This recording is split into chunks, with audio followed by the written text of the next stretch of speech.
And why is my money not appearing? Come on. There we go. Hello, everyone. Welcome back to another day. Wow, great start. Alright, two over. We're restarting the whole stream. Okay, see you next Yay! week. Woo! But yeah, welcome back to another Great Ace Attorney stream. I am Faye, and I'm as always accompanied by my good friends Beck and Seiba. Hi. Mushy. Why are you guys? Huh? Mhm.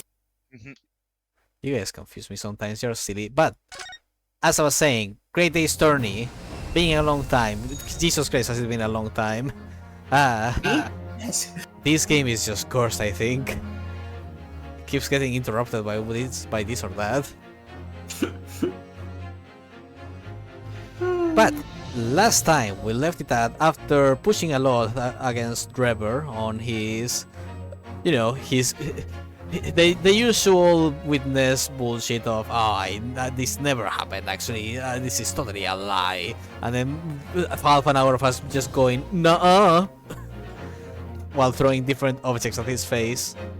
We finally got him to, break his composure and almost admit to the fact that he did actually see a man rise from the dead, as one would say, and subsequently had his life ruined by the man he ended up killing. But unfortunately, the bigger fish in the pond, Dr. Side, came out with a steel chair and proceeded to prolong the trial for longer, as they do. So now we have to take her down a peg as well.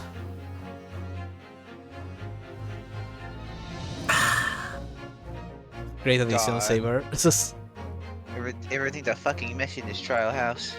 And it's gonna be a bigger mess because now we are facing against one of the biggest authority figures in the legal world of the Great Britain, and the only reason why we're able to do this is because Band 6 is the best.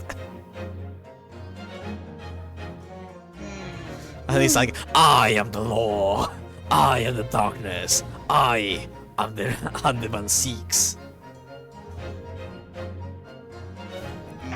The Van Seeks. The Zeeks. Yeah, with that, let's go back to the courthouse now, because this farce is far from over. Right, we left it right here. Yippee! Was I Dr. Side? I can't remember. I think I was, but I'm not sure. You were definitely Trevor, and I think Saber might have been Sile. Okay. Saber, what do you think? Is that right? I don't remember, but I'll voice them. Fine, clarity has run its course now. If you What? don't remember that, then I'll go check the VOD. It's simple. I admit it. All of it. Oh, okay, so you're pulling that sort of bullshit, alright. It's always like, oh, add me to that part, but you cannot get me about this current crime, so it's smooth. And then I'll be like, nuh-uh. Nuh-uh. What? What are you doing? It's exactly as the Japanese man said. I was coerced into going along with this man's plot to murder the victim. On the condition that he kept my dirty secret from 10 years ago. No! Good lord! 1/6 is once more seeing his life flash before his eyes. Dr. Sid, do you realize what you're saying, woman?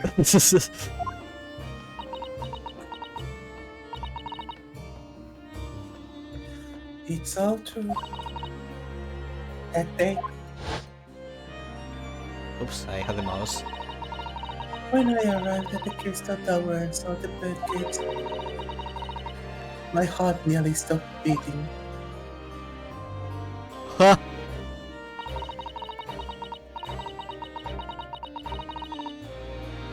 That memory from a decade ago that I'd done my best to bury deep inside myself.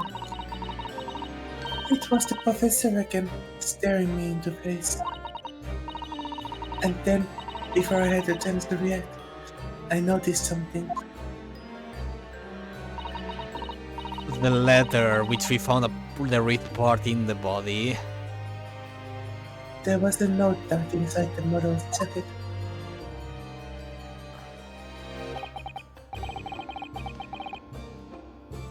Dr. Seed, you will go along with my plan.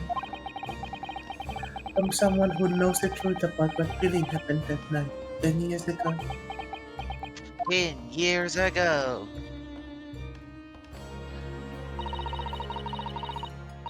All the instructions were in the note. Every detail was meticulously written out. I had no choice but to do what it said. I made the necessary alterations to the scene and fabricated the autopsy report as instructed. There was really no other choice. It had to be done to protect the judiciary. I can only apologize now.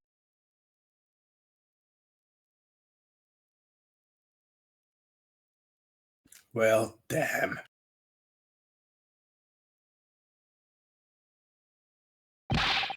Why on earth would you buckle now?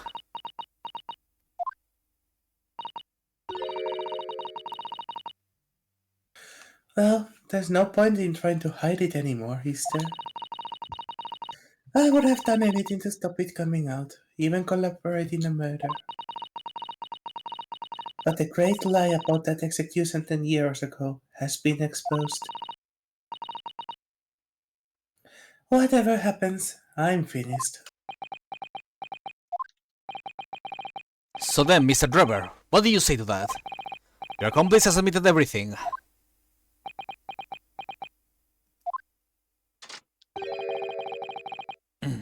Surely it goes without saying.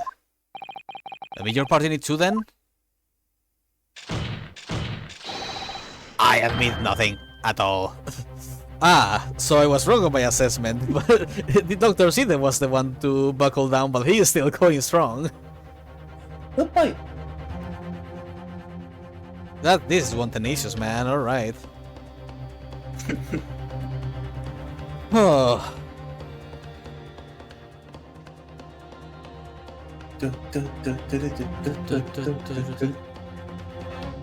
I do wonder how Siden's daughter is going to play into things later, because they introduce her for a fucking reason. Nah, what do you mean? She's just a thing that exists. Don't worry about her. What?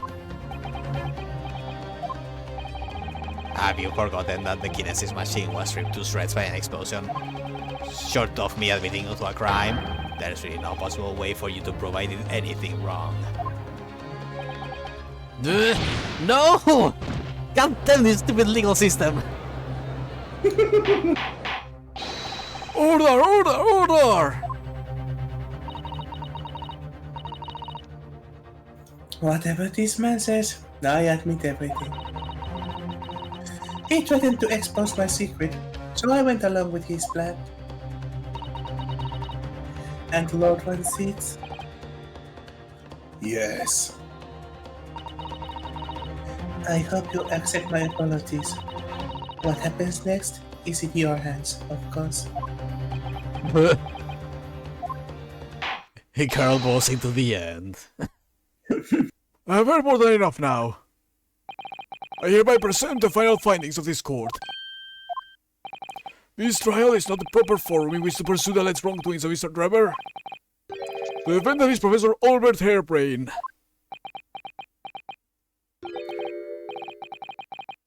Very true. It had slipped my mind. Isn't he one of your closest friends? As the court has heard, Dr. Sidi has admitted to the allegations brought by the defense, thereby absolving the defendant of any possible guilt. You mean... At the present time, it is the conclusion of this court that the defendant was not involved in any wrongdoing. Does the prosecution have any objection?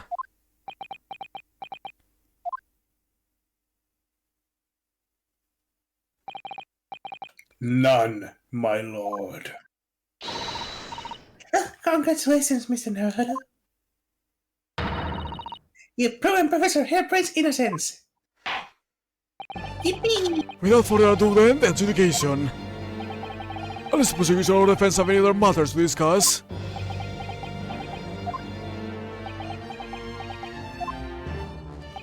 I don't know, this doesn't feel quite right. Why did Dr. Steven suddenly admit to it like that? Is everything alright, Mr. Naruto? Bullshit blazing. Like you said before, the way the trial is set to end now, the judge will certainly deliver a verdict of not guilty. It's not really what we want. What the defense should be pushing for now is... We need to do the prosecutor's job.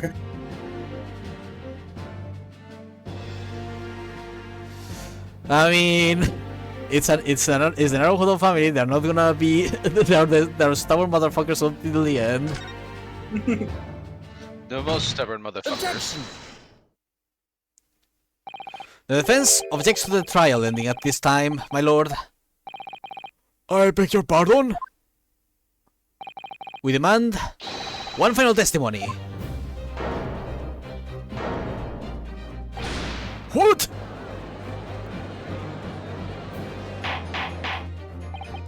You do realize I want to adjudicate in favor of your client, I presume? Mr. Naruto, are you sure you know what your job is? Maybe. What are you playing at now, my Nipponese friend? Bullshit blazing, Mr. Van Six. Why would you want to obstruct the conclusion of the trial at this point? No defense lawyer in his right mind would do that. I had a gut feeling. Mr. Naruto, what exactly are you thinking? The truth, the whole truth, and a way to bring it all out in the open. Right? Yes, in hindsight...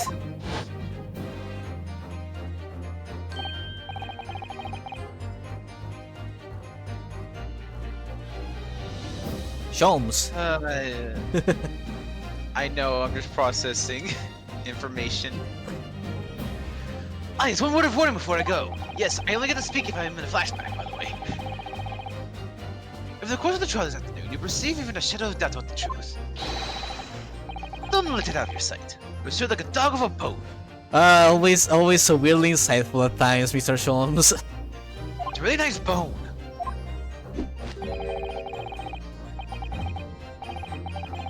It's a bit to end, you understand. Do not falter, whatever may come to pass. Makes me think what the hell you even know about this situation to make commentaries like this.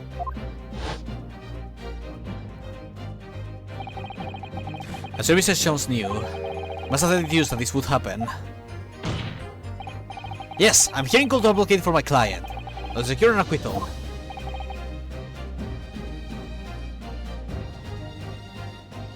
Obviously. But that's not all. I believe that I have a duty to the court to pursue the whole truth of the case until every last detail is laid bare. And that is why the defense calls for further testimony from Dr. Side.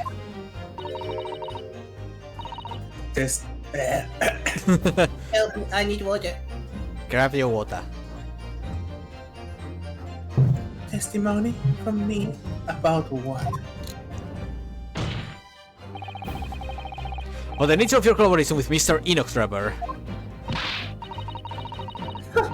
In case it's escaped your attention, I've already admitted to everything I did. The whole truth has already been revealed. So stop wasting everyone's time. Ah! As his lordship made very plain, the client will get the acquittal you wanted from him.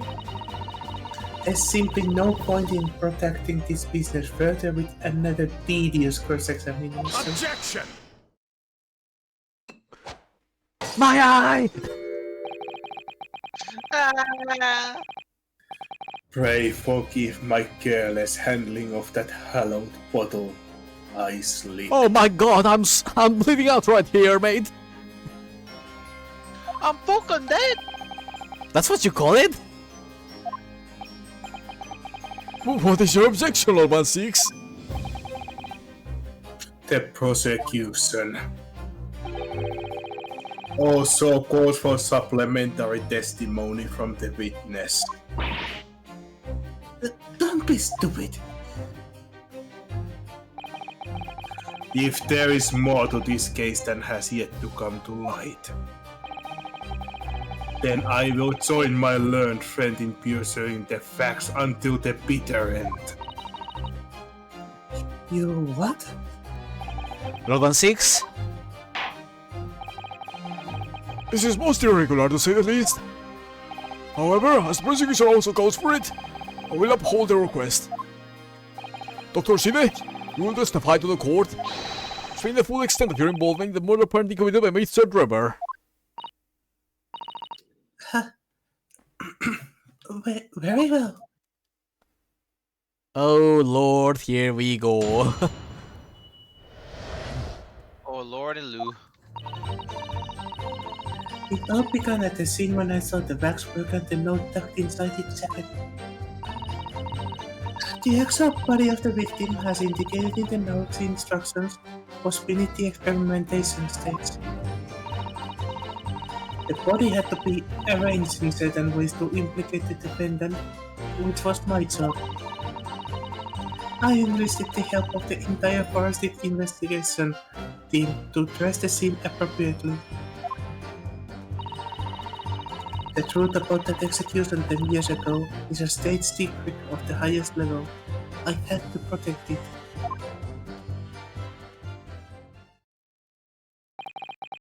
So I was right, the states in the machine were all specially designed for the deception. So it seems, and all meticulously prepared.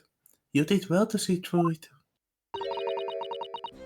You are a very shrewd boy. So kind of you to say. We are 15 minutes in and this is already torture to me. What about the autopsy report? Don't worry, Sayer will give all the NPCs to spec next time. No. All I did was record the location of the body as being in the Crystal Tower instead of under the stage.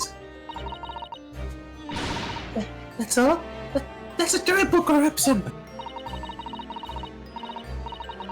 Only my team were aware of the deceit, and then only under my explicit instructions. Nobody else at Scotland Yard knew anything about it, I assure you. Oh, we must be thankful for small mercies, I suppose. Well, I believe that testimony has clarified everything. There's no particular need for a cross-examination, I would say. No, I disagree. I can't shake the feeling that something's wrong. Just look at the expression on Dr. Sida's face. God, she's so hot, I mean what? Oh. Is the defense right to cross-examine any witness following testimony?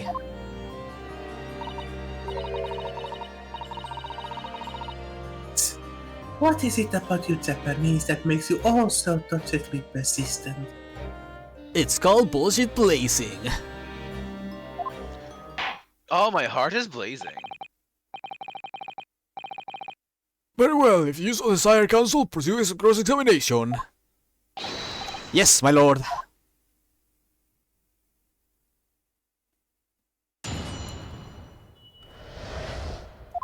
Alright, time to press everything. Hold it! Yay! From what you described before, it sounds like the note was anonymous. Did you have any idea who was behind it? There are very good people in the know about what really happened 10 years ago to start with. But anyway, I'd heard of this engineer, so no, I have no idea. Alright. Yeah, despite not knowing who was behind the plan, you went along with it? I had no choice, but I think Professor Secret was my only concern. But the horse has bolted now, and the stable door will never shut again. Neo! Hi, Oh Neo! my god. Oh my god, hi Nia, hi. Scotland Yard's reputation will be immeasurably damaged as a result of all this. Yes, thank you, Lord 16. I'm well aware of that. So, so as I understand it, what you found in the birdcage was a waxwork model. Where then was the victim's body?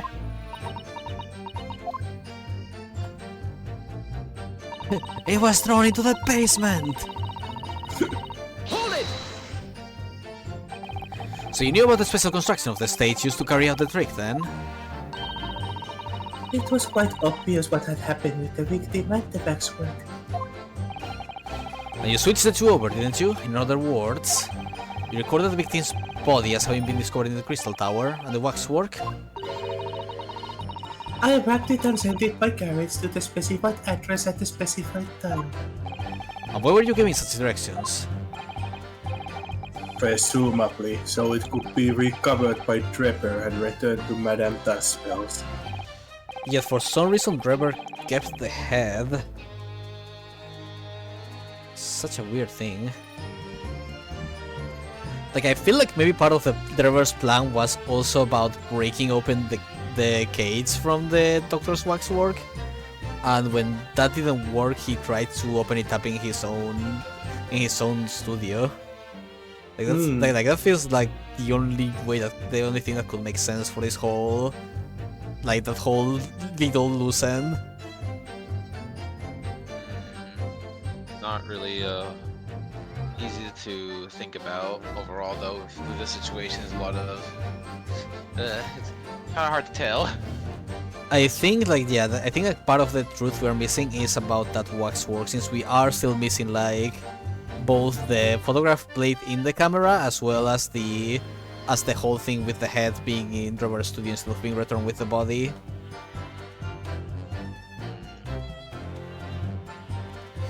I see, and you put the bird cage back on the miscommunication stage.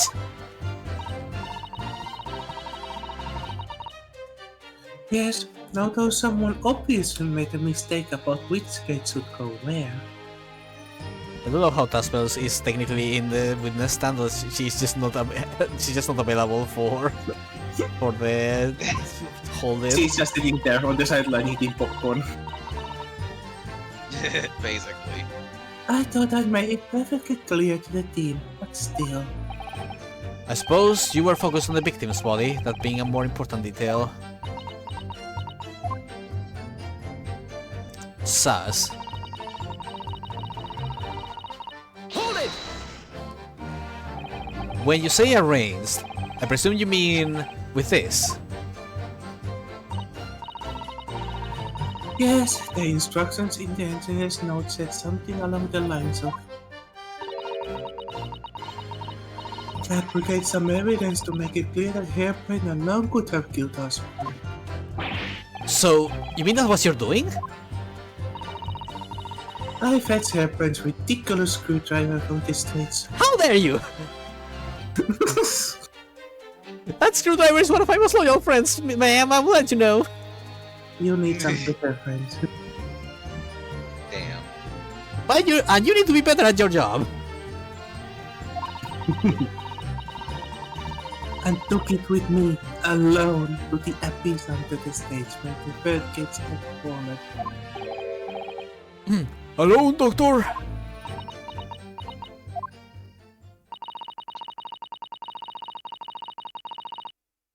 I didn't feel it would be appropriate to involve anybody else in that particular part of the deception.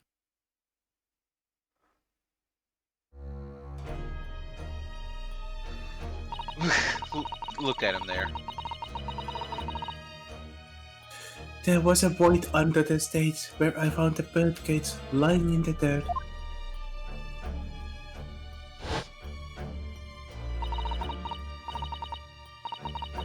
I approached it, leaned down, and slowly opened it up. Why do I feel like Taspels is right now, like, working on a waxwork of Steven doing this to the victim? She's taking all the notes.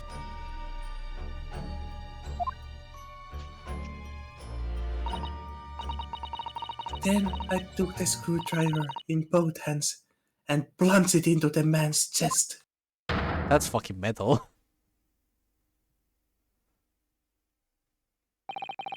And did you know that in your fake autopsy report as a fictitious cause of death? Exactly. So, the actual cause of death was... Hi, Neon. Neon! Hi, Neon. That trauma resulting from the 30-foot drop. Firmly grasp it. My word. What is it, Misusato? Something about Dr. Sita's last statement is playing on my mind, that's all. Let's check that. Let's check the stuff relating to the victim's death. Hemorrhage of a wound to the chest appears at the heart. A broken vertebra most likely resulting from impact of the sudden fall from considerable height. So that's what it says here. Is there anything else that could be denoted as the cause of death?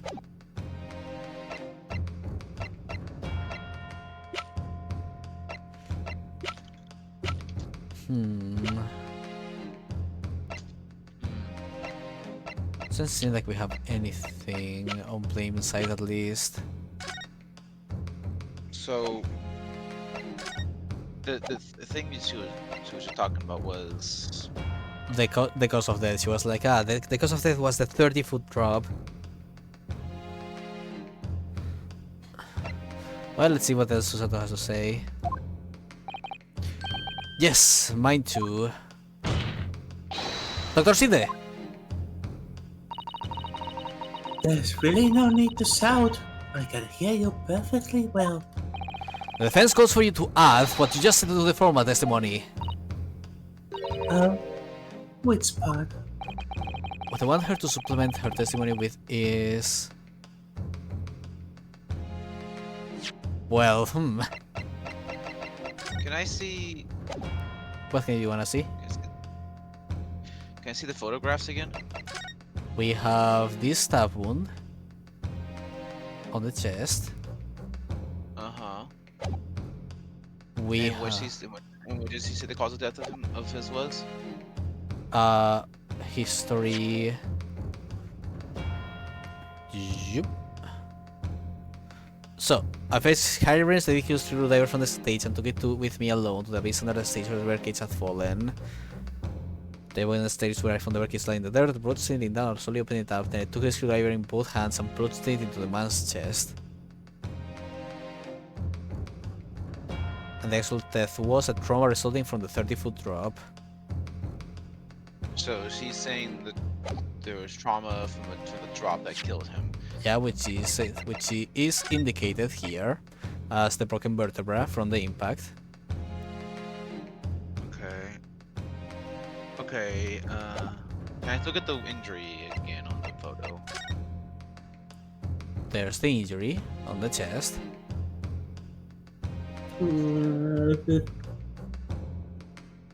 There doesn't seem to be any other signs on him. So I have a question, if it's alright.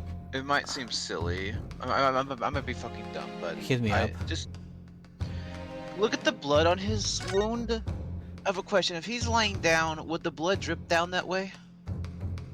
That's that's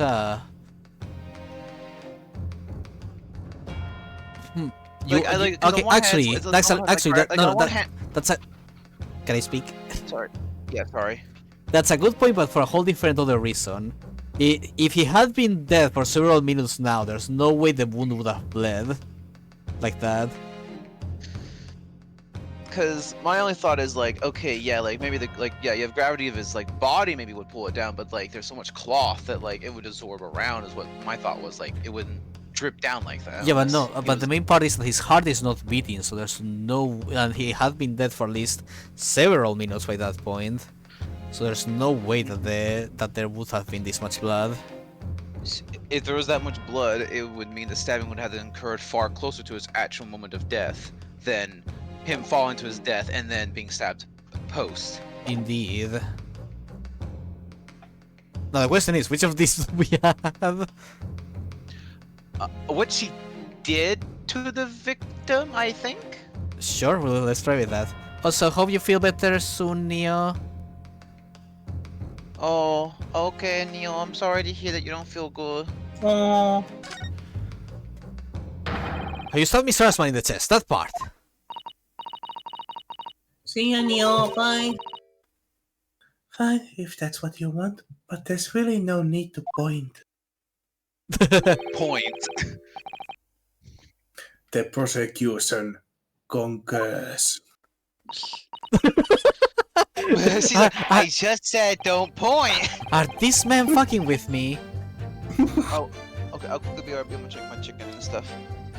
Very well, you will supplement your testimony now, witness. If you wish, my lord. Alright. So I stood over the victim's corpse where it lay in the toppled cage and plunged the screwdriver into the chest. And now it would just wait for Spec to arrive. So meanwhile I'm gonna pass this text so that it's easier to pass. There we go. Okay, well, I'll make another little snacky while waiting for him. Alright. Well, hope you've been having a good day, Neon.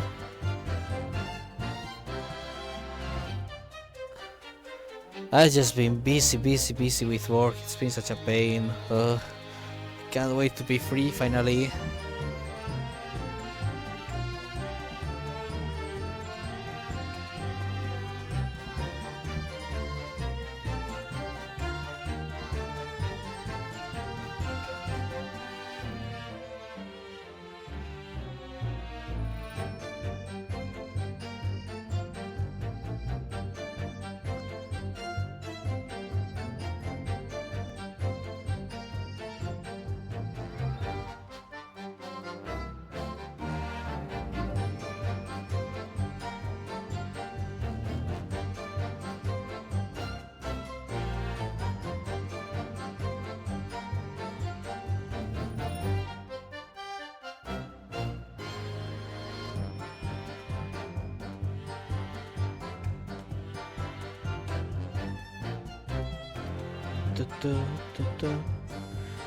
Glad to hear it's been fine.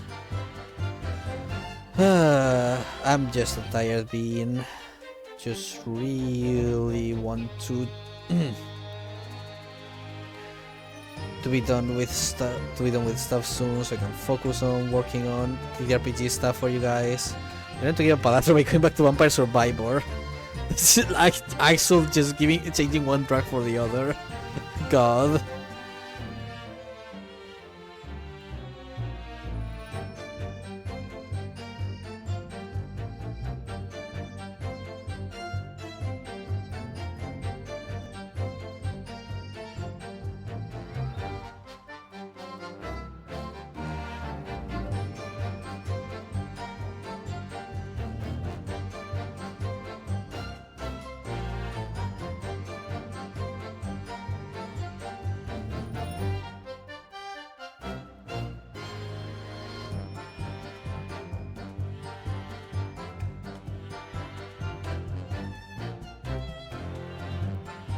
Wow. I know. Wahoo!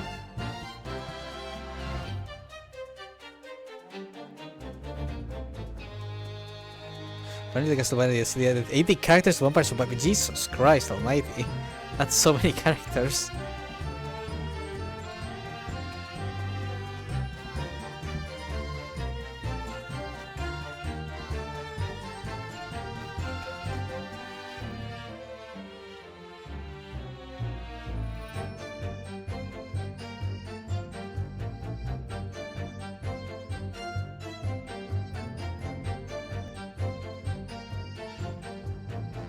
Yeah.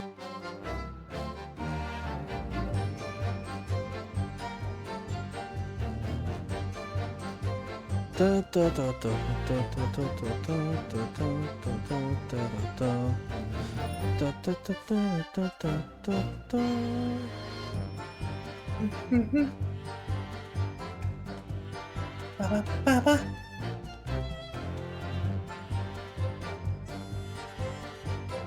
Wait, hold up, 80 characters? What the hell did they add there?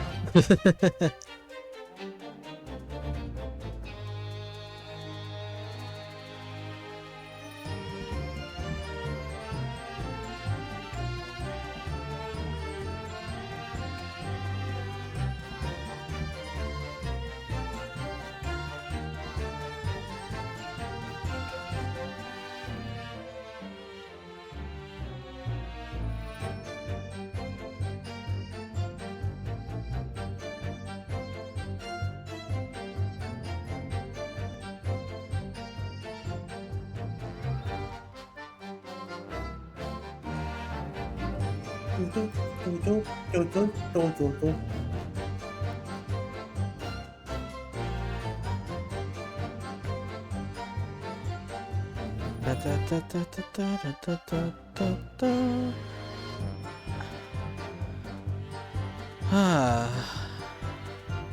God, this case is just constant unpackaging of secrets over and over. Hi. Oh, hey, you're back.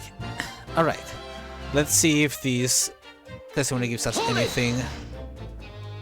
Okay. So, what's you, Asman, with this? Yes, far easier than dissection, I assure you. No precision required. What a well contains. The victim died instantly from a stab wound. All I did was carry out the instructions I'd been given. As unflinchingly as ever, no doubt.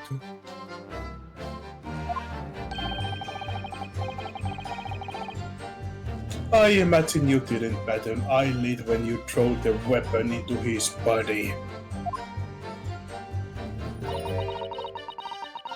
There was no need to bat my eyelids.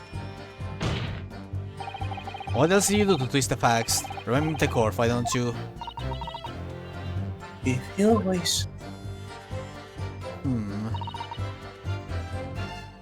Hold it. The entire team, yeah? I said hold it, lady. The entire team, in perverting the course of justice.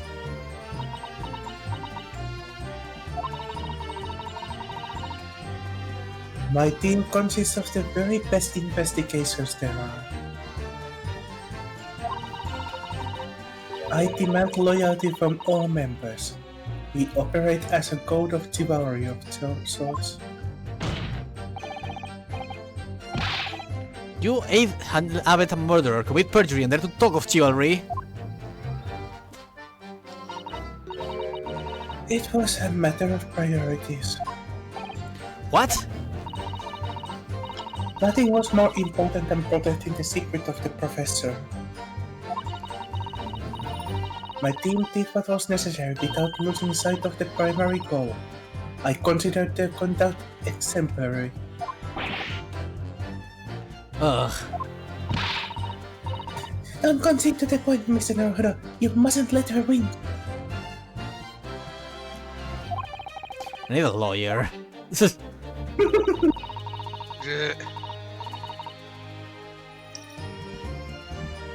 Sorry, I was taking a sippy. I'll take that silence as tacit acceptance. Now, can we move on?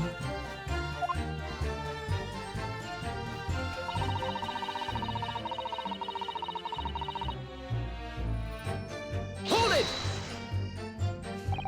But at what cost? Faith thinks Roland Jar is going to suffer a terrible blow as a result of this.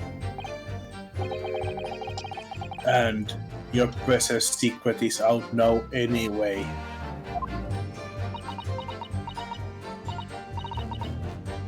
Yes, as you say. And I take full responsibility. Oh my god, Spit gets the voice. I was eating. Give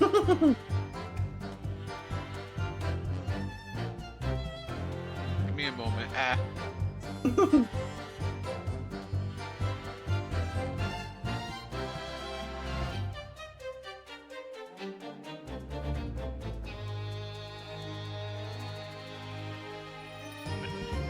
Blow me down. Dr. Silly! Surely there was some other way you could have protected the secret. About one line for the next 3 hours. Yippee. Good luck, guys. No, there really wasn't. I've done my utmost, believe me.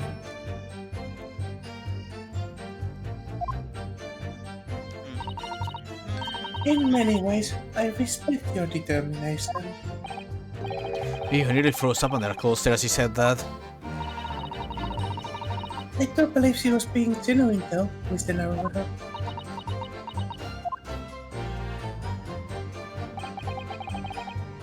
So that's her story.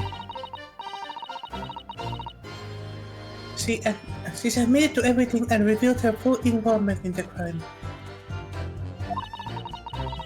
I do wonder if there could really be much more to it. Well, I don't know, but it's appealing. Do you, Mr. Naruhodo? The truth is, I find it strange too. How those two are reacting to this in completely opposite ways, I mean. Yes, exactly. For some reason I feel sure they're still trying to hide something. Alright, I'm going to real quick check the other version of this. Hold it! Yep. Just to make sure.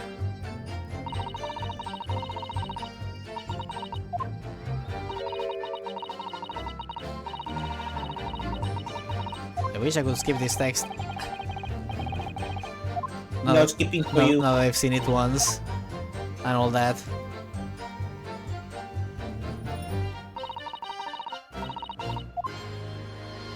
There I was, on my walk, when I saw a man laying down, and decided, this day I fucking murder. The stab.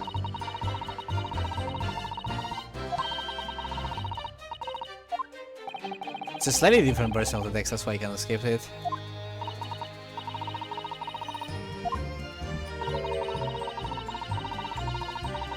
Blah blah blah blah. Yeah, change the supplementary.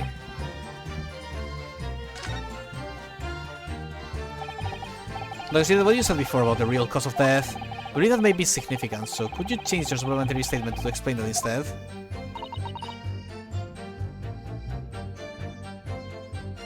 Very well. Alright. Let's check this one. You're quite sure of that? It was a result of a broken neck? Yes, as a professional, that was more than apparent. You'd never notice when looking at the photograph of the victim though, would you? No, that's very true. Obviously not. Which is precisely why coroners are needed to determine the actual facts. Yes, assuming they can be trusted. There's no point in calling her assessment into question without evidence. Let's get back to the testimony. Very well. I think this may be the thing we have to contradict then. The real cause of death. With the photograph, maybe? Not sure, but I think it makes more sense than trying to object against the what she did, since that's pretty clear and cut. Like, we know what she did. She stabbed him. Like, we know that. But the cause of... Let's see. How much of a wound it is?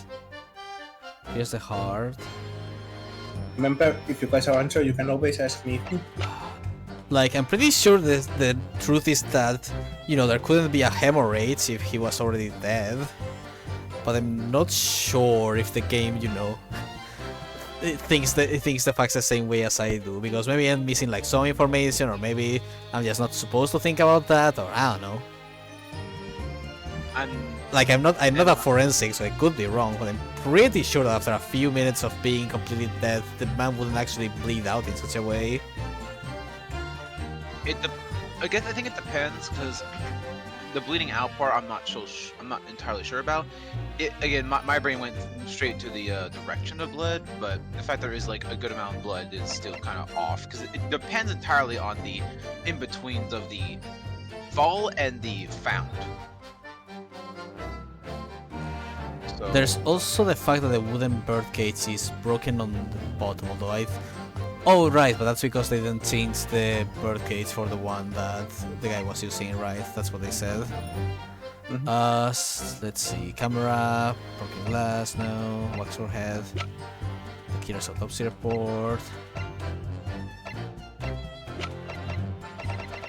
genuinely, I think only one I can really think of right now is the photograph with the statement. Like, I don't Alright, well, we have 2 shots. So, Okay, well, I will say this. You guys are very much on the right track. you're on the right track, okay. Then... Let's see, the grid distribution, that's not gonna be important. Experimental sketch isn't gonna be important. Photograph is important. The autopsy report is technically important, though. Like this one mentions there's a hemorrhage, and the other thing shows the hemorrhage, so both of these could be useful. Metal screwdriver that was found poking through the grill of the base, which we know is bloodstain and shit. And then this. Gabby. I think that's, yeah, those are the only 2 pieces of evidence we can really use. I still think the photograph has more here than. Alright, then let's do that. Objection! Nope. Damn. Alright, Saber. Clue please. Okay, I'll reveal. The photo is the right evidence. Do we need to check the photo again? No, but we can't. The issue isn't that you use the photo, the issue is where you use the photo. Seriously? But this one is the one that talks about the actual cause of death. I fucking can. Hold it!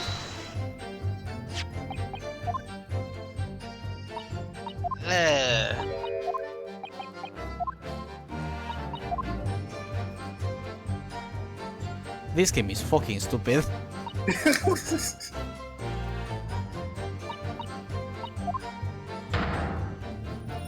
That's why I said that you're on the right track, because you had the right evidence. Ah.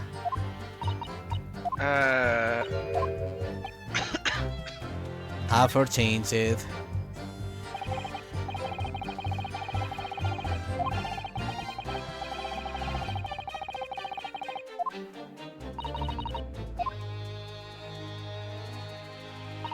Okay, let's read this just over again.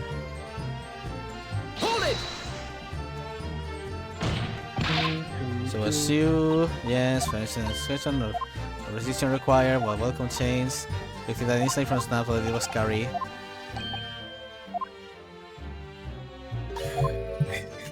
Your Honor, permission to slap a bit. I legit don't see anything that is objectionable in that statement compared to the other one, but sure. I guess it's maybe because it wasn't the case wasn't toppled because of what Spec said of the direction of the bloodstain, but I don't know. Objection! I don't fucking know. I thought the other one was better. Still. I've got a nasty feeling. Me too. This inconsistency points to an extremely uncomfortable truth. What on earth is the matter, Council? Have you lost your tongue? I apologize, my Yeah. lord. Dr. Side, in that last statement of yours, there's just one point that seemed to defy explanation. Outwitted, my learned friend. There's an obvious inconsistency between your description and this photograph, which shows the victim in the birdcage following the events that led to his death. Objection! The court has already examined that photograph in depth. There is nothing new we can learn from it. Objection! The game says otherwise. Fuck you. Yes, we've already considered it, that's true. But we now know the facts to be different. What do you mean? I believe we should let the defense explain. Let the When this defense photograph will we see the let's go inconsistency with this statement? It would be the bloodstain, right? Right? I would hope. Well, the kite doesn't say 100% racist, but yeah, it's Look closely at the bloodstain on the victim's chest. Clearly extends in a downwards direction, towards the man's feet. Okay, so it was the point Spec made, even though I feel like my point was also pretty fucking valid. I think both are valid. I don't like like, yeah, that was full Kingdom I might first, but yours makes more sense in my opinion. Like, you can't have the blood drip in the first place. There isn't, if there isn't blood there, which you wouldn't, whatever. And also, What would happen if I told you that you both are correct?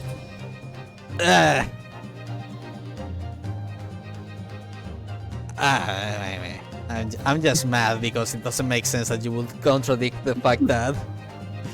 Like, why would you contradict the statement where she's like, oh yeah, I stabbed the guy in the chest after he died? Why not contradict the fact that he died? I'm so confused.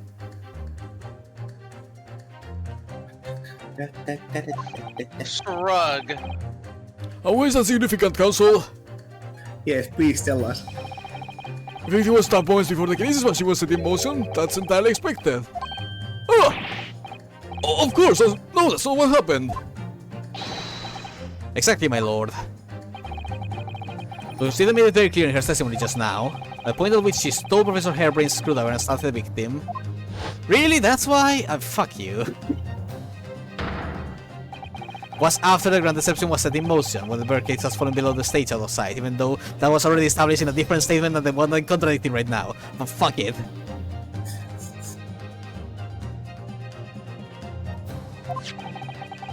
From the zero fate, it's clear that the birdcage would have fallen on its side after the 30-foot drop. And if the victim had really been stabbed while inside the birdcage in that position, the blood from the wound would have spread out equally in all directions. Shh, give me a second. Nico! Kippy. Stop scratching the chair. For it to have formed the longitudinal appearance we see in the picture, it's inconceivable!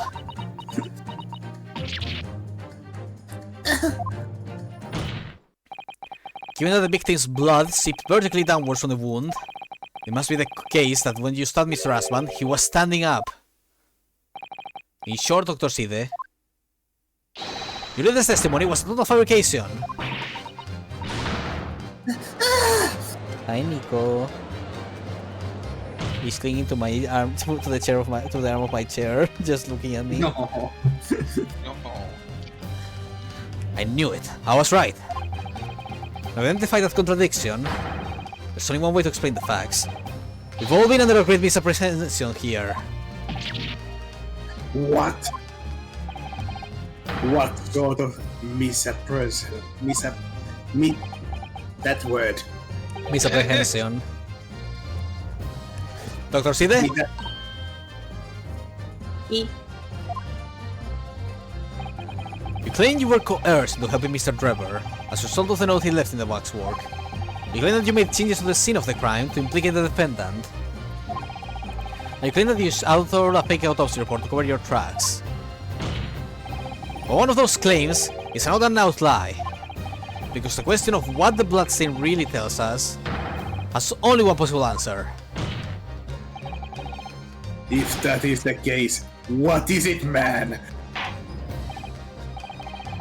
Council, you've clearly struck upon a revelation. But on court, what is it? Which follow does this story shown to be alive and contradicting her testimony? The autopsy. What? Personal if revelations? The autopsy report. Oh, don't let me make the poster.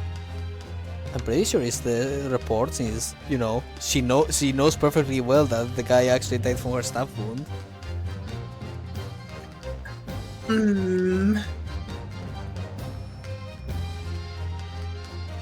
Shiba? No. Oh,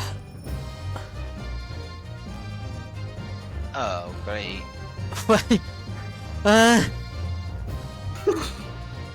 What is logic? Is it the stabbing then? Ding ding ding ding. I mean, I guess that's also a lie, but I hate ambiguous bullshit.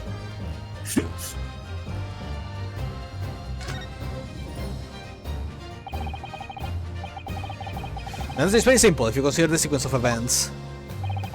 If when the victim was stabbed, the blood from their wound seeped downwards as it did, we can be sure that the victim must have been either sitting or standing upright at the time. But as you rightly pointed out, the birdcage would have fallen on its side when it fell beneath the stage. Yes, it would. Which tell us the victim must have been in that position of his own accord. Objection! That's impossible. The man was dead, remember? No! That's the misapprehension! Oh lord. When the barricade's fearful stays in the void below, it must have hit the ground with considerable force. Oh, my fucking back! Oh! This is one fucking unlucky man. I mean, to be fair, he kinda deserves it. He does. But Mr. Arsman, funny that we are talking about this, a rich CEO deserving death in this day and age. Man, such a weird thing. Mr. Arsman didn't die in the fall. What a shame. Ah, damn, guess I need to correct that. He probably lost consciousness for a while, but when he came around, he got to his feet to climb out of the cage. Just as Dr. Side appeared.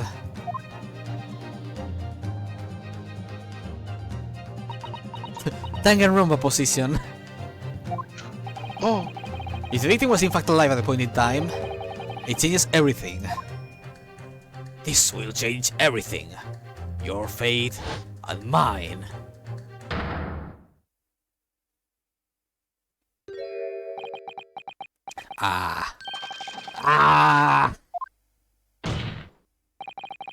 Mr. Oli Asman's killer wasn't the defendant, Professor Albert Hairbrain. Nor was No. Asman's final backshot. Nor was it the mastermind behind the stage trickery, Mr. Enoch Trevor. It was you, Dr. Corner Side.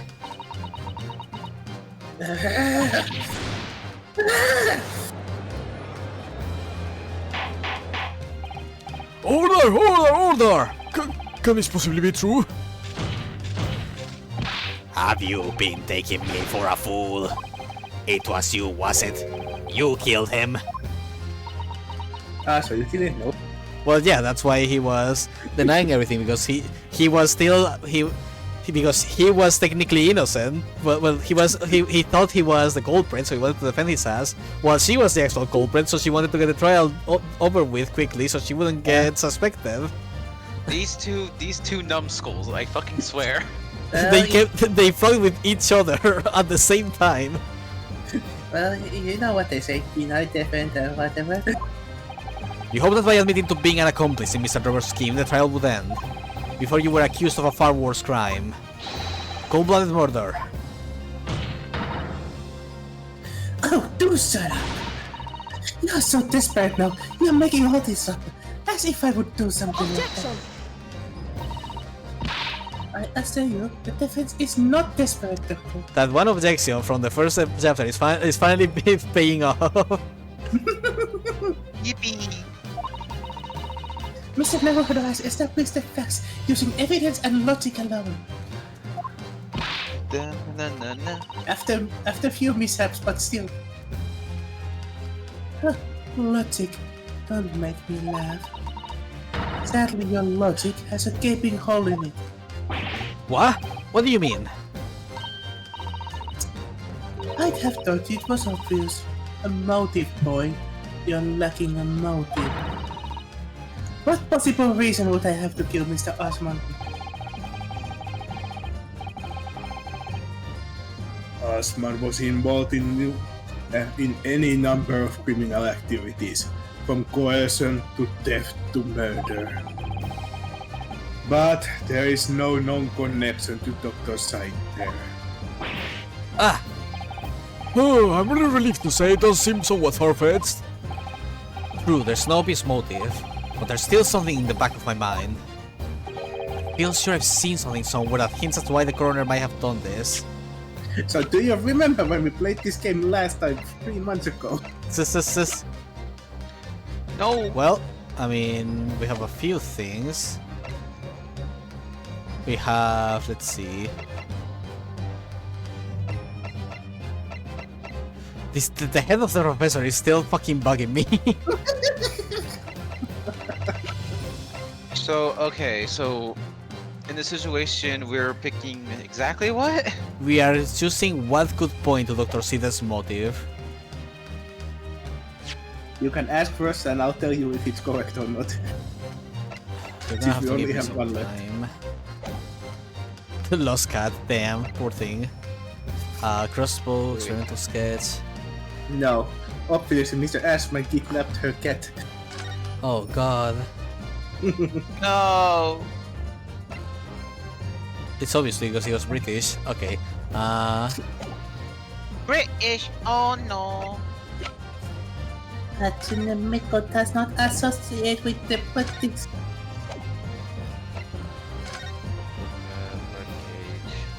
This is the birdcage for the figurine fell from.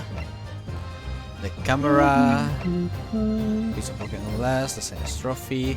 The fucking waxwork head, which we haven't been able to use yet.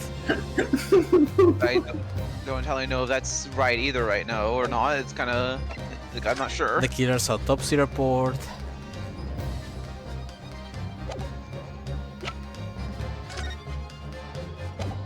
This whole Trevor's contract. And the 10-year-old article.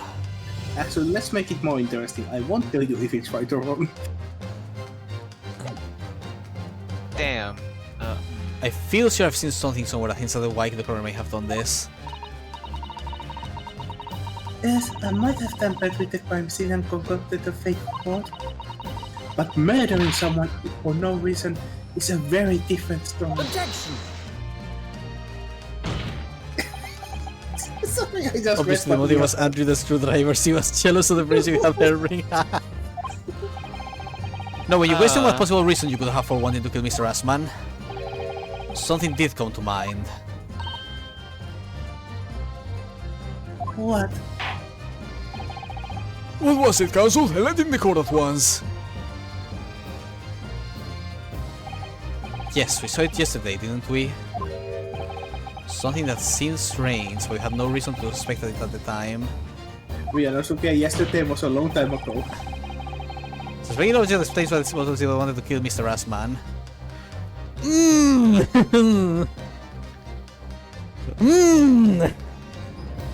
I'm.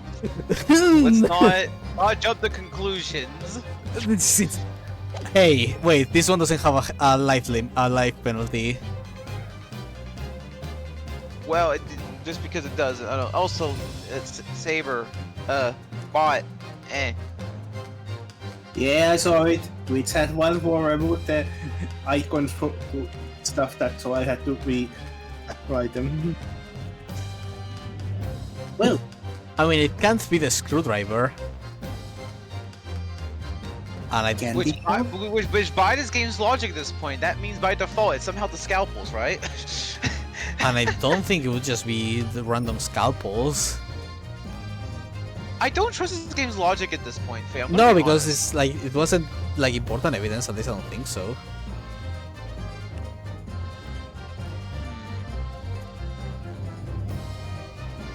Trying to think. So, particular object wise, why?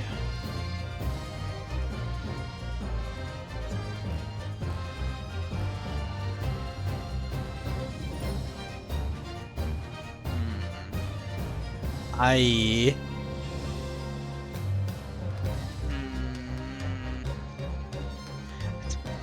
Like, it seems too not obvious, but like I also am not sure what the Iron Mask is. Like, I don't. well, again, there's no health penalty, so I might as well try. Okay. It's the Iron Mask. Damn. You've lost me. I had to try. Sorry, Mr. Harper, but why exactly the Iron Mask? Well, of all the things I saw yesterday, there's the greatest impression, so. Really? You have no idea what you're talking about. What the fucking. The ad combined with the Discord notification. I think I was saying the wrong thing.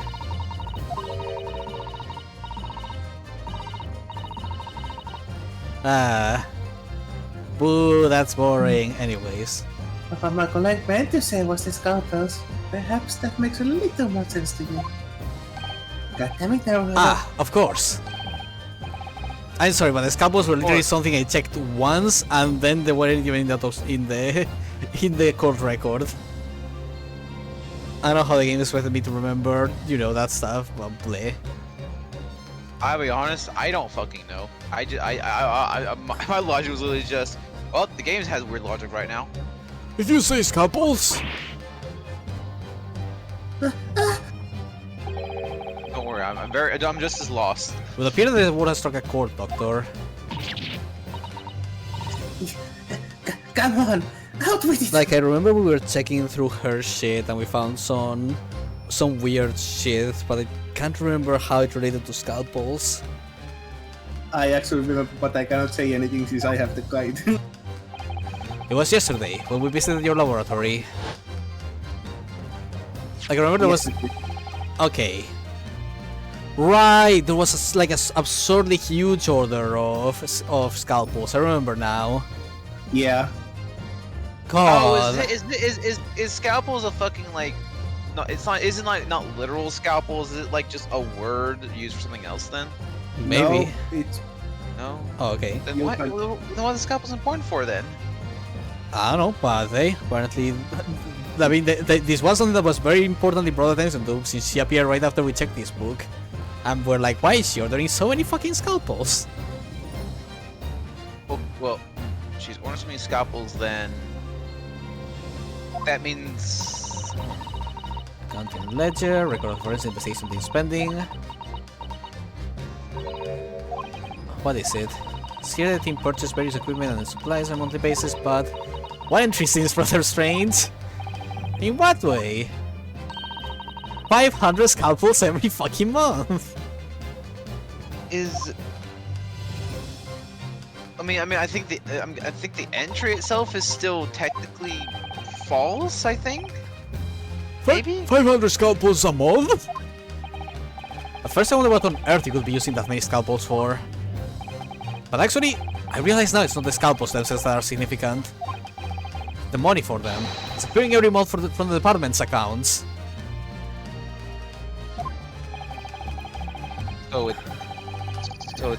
It's blackmail. Asman's criminal organization relied heavily on extortion for its funding. Tracing the money from the forensic investigation team's account to find out where it was going. So yeah, it was about money laundering and shit. From a book that's not in the court record about a line about scalpels that we read one time. It's funny how of all the theories that I had about what those scalpels were for, money laundering was not the one. I'll be honest, I didn't even fucking remember that the book was a thing. You know, you wouldn't believe, but I was laughing my ass on when Spec said that, but somehow by this game's logic, the scalpers are the right answer. I mean, yeah, it's mainly a fault that I was not able to play this game for a long as well, but still, it's like, jeez. I wasn't laughing at you, I was just laughing how he said it at that exact moment. Pharaoh's responding to Neon. No, I was just talking in general. Oh, well, I was also Neon did say, Pharaoh's didn't expect the case to last for months, so. Yeah. But at the same time, it feels so weird that it wasn't added to the evidence in any way. So to be fair, that does make for excellent deception, because at this point the players expect all the important shit to be in the evidence. Well, yeah, because that's kind of how the game works. I know. Would be extremely straightforward.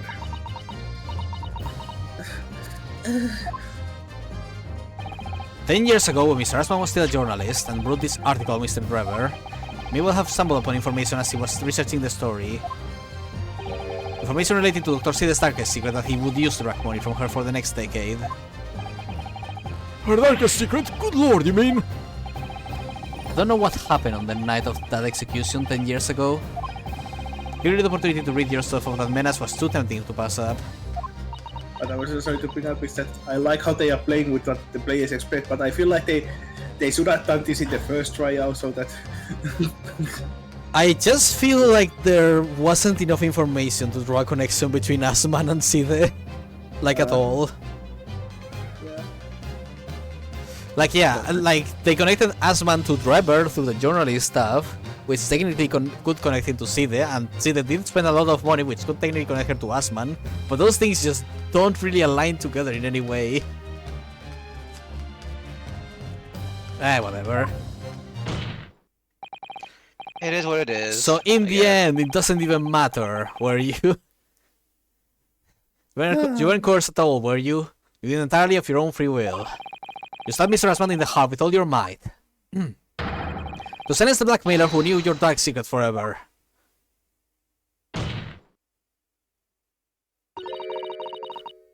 You'll never understand. None of you. I'm sorry. I was gonna make a joke, but there.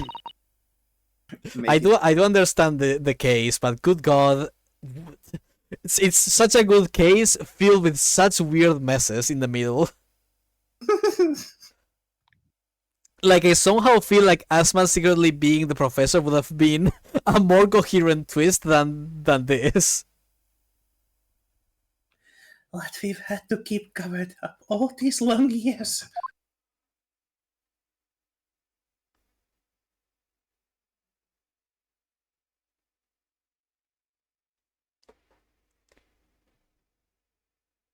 It's awkward silence. So awkward. It's like, good story, still murder. Wake the fuck up, samurai. This is... As very little of the machine remains after it was ripped apart by the bomb. The truth of this case can never be properly established, unless you speak out. And if you decide not to, it's very possible that Cognizite will escape punishment for her crimes.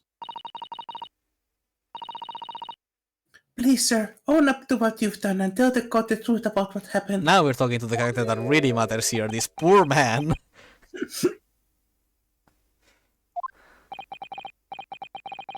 This man got fucked over 6 ways to Sunday.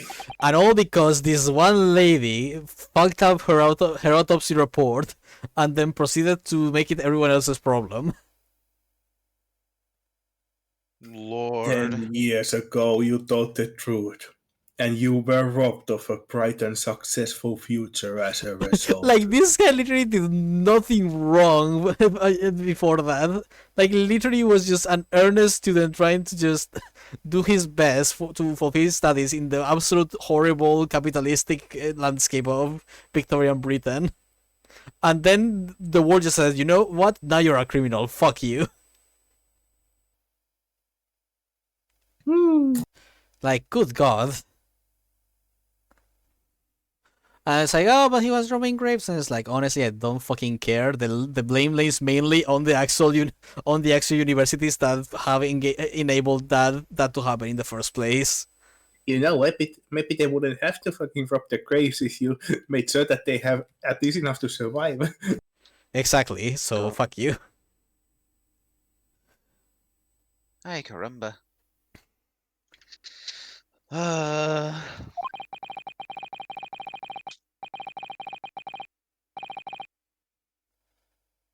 I can certainly understand your bitterness and your consternation for now. However, Consternation. consternation. This is surely the chance you've been waiting for. To sever the hold that fates had over you for all these years. Super high voltage instantaneous kinesis. I mean, really.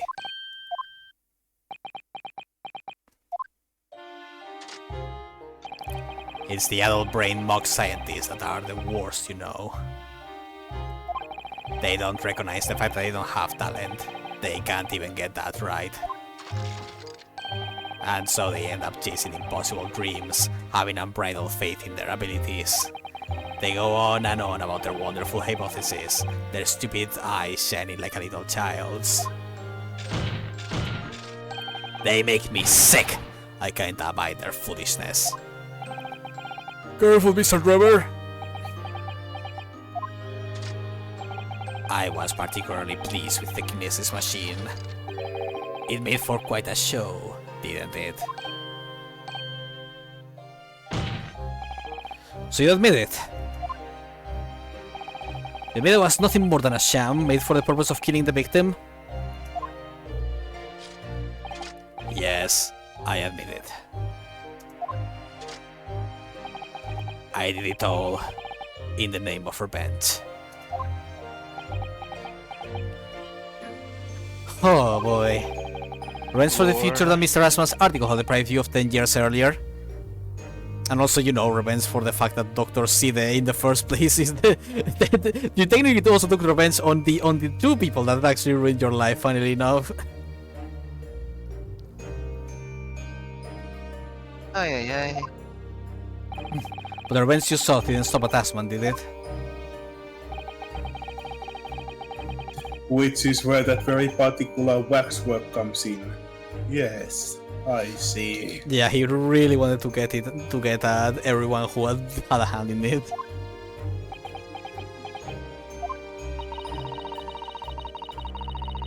The condemned convict that you saw rising from the grave in Locate Cemetery 10 years ago. If your account of those events was all true, then obviously Scotland Yard couldn't afford to acknowledge what had happened. Even if it meant discrediting a bright young man and crushing any future career he might have had. Legit, the real part of this case is fucking peak. I love it so much. Like, good god, It is I was so engaged with the good. whole river part. Trevor part is really damn And good. the I'll be whole honest, the though, whole like, mystery he set up with the instant kinesis machine was absolutely insane, and also such a fun mystery. I'll be honest. The fact is, to me, this trial still does not feel like the same case as the one with the hairbrain. Like, I don't know why. It just feels like the tone and everything changed a lot in the middle way. Like it went. Yeah. The focus shifted completely. Airplane hasn't been part of this case for like half the case. I know. Like it doesn't feel like it's about that anymore. Has it been for a while? Well, to be fair, it stopped being about it the moment we sought after Trevor. Yeah, and it basically became hit. It's basically became all about him at the end of the day. Like, secret protagonist for this fucking entire chapter is just Trevor. And considering the fact that I absolutely love his vibe and style in every single way, I am happy. He is great. Absolute peak antagonist, I love him. Cause I'll be honest with you, I don't play. I mean, he did that shit, but my god. The thing I will is, be honest with the you. worst he did was be a scammer at the end of the day for most of this thing. I think he just planned to, like, the worst thing he did was framing Hairbrain for the crime, basically. Yeah, against a guy that is really, really fucking bad. Well, the roller coaster isn't over yet, so. Oh boy. So your plan required that you abduct that particular waxwork model in order to exact your revenge on Scotland Yard as well, or on Dr. Side to be precise.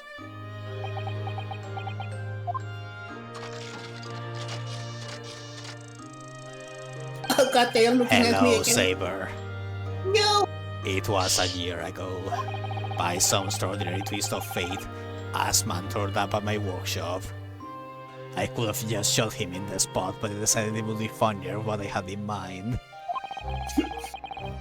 He remembered who I was, of course. He just wanted to employ my services as an engineer. It was just a prank, bro. And he happened to have a paper with him. An article on the front page caught my eye. About the coroner who'd handled the Bo's autopsy being appointed head of the new forensic team. He was like, oh yes, it's all coming together. It's all coming up, Trevor. When I learned that news, my cognitive processes started to devise the plan. So yeah, he was like, I'll kill him and then make it the coroner's problem. God, what a lad. What the hell is there? He robbed me of my future, so I wanted to use the man's own wiles against him for revenge. And have that rotten Scotland Yard eating out of my hand at the same time. I wanted them all to suffer the same humiliation I'd had to suffer. Understandable. Have a nice missed it. I legitimately cannot blame him. Like, yeah, sure, what he did was technically a bit fucked up, but the only person who was hurt was a bitch-ass criminal CEO guy. And honestly, I cannot blame him for being bitter at people like Hairbrain as well. Well, to be fair, Hairbrain didn't do anything wrong. He didn't, but again, I'm not saying he was right in what he did, but I do say I understand why he acts the way he does. I get him. It's wrong, but I get him. Your actions against those who ruined your future were justified as revenge, at least to yourself. Certainly, no one has the right to destroy another's prospects, especially for purely selfish gain. And yet, in carrying out your plan, you did exactly that to someone else, didn't you? Did I? Professor Hairbrain's only crime was passion for his hypothesis. We had no communication about sacrificing his future to affect your revenge. No compassion about sacrificing his future to affect your revenge. You knew that he would be forever branded a failure and a fraud. Perhaps life treated you unfairly 10 years ago. Others' misconduct left your life in tatters. But remember this. Your own actions resulted in exactly the same thing for another perfectly innocent young man. I.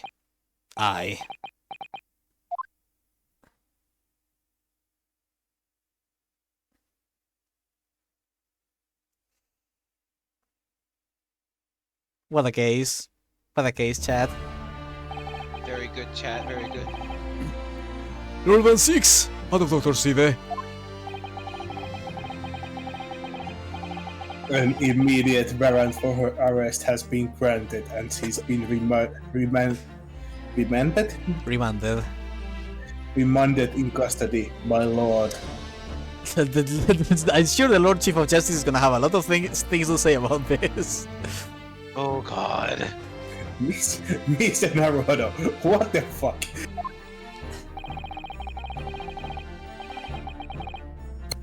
I presume she will face trial in the coming days, along with Mr. Trevor. That will be a trial and a half. A most regrettable situation indeed. She's made great contributions to her profession over the years. It really is hard fruit to swallow. However, that is a topic for some future occasion. For now, Professor Hairbrain. Yes, hello, it is I. I'm finally back in this goddamn case. It's real. Oh, yes? It seems there was a great deal more to your experiment than you realized. However, I think we can assume now that all the sordid details have been brought to light. This has been a long and profound trial, but I'm pleased to say, you have solved all killed. Emphasis on the long. This whole experience has taught me a very great but painful lesson. I've been me, this dedicated scientist, this devotee of natural philosophy. I've been selfish and self-centered, and above all, a fool. Professor, I spent my life thinking of nothing but my research, misguidedly believing that I could do whatever I set my mind to, despite my lack of talent.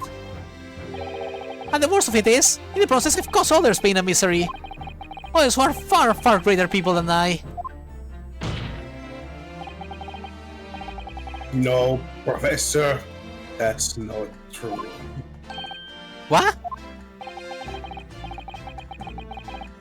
Don't tie yourself with the same process, Trevor. What happened was he's doing, and he's alone. This outcome is his fate, not yours. You are not to blame in any way. Roban 6. And the derision with which he referred to you earlier, calling you a fool, talentless even. The man has no idea.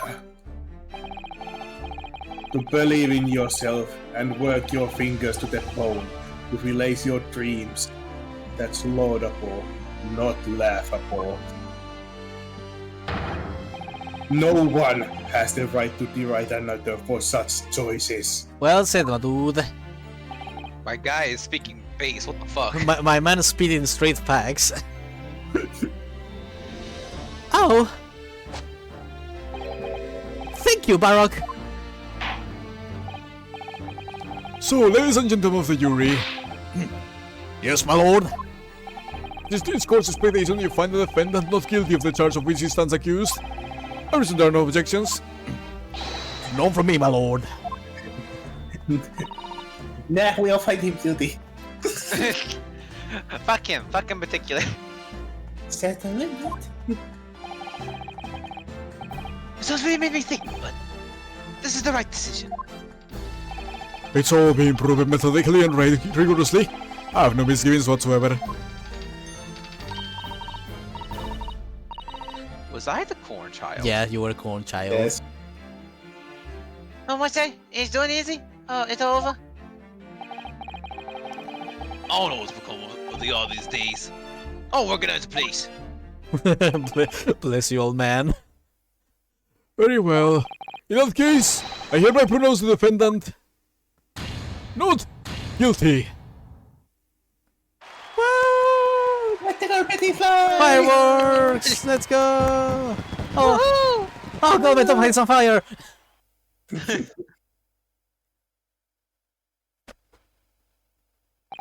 Court is adjourned.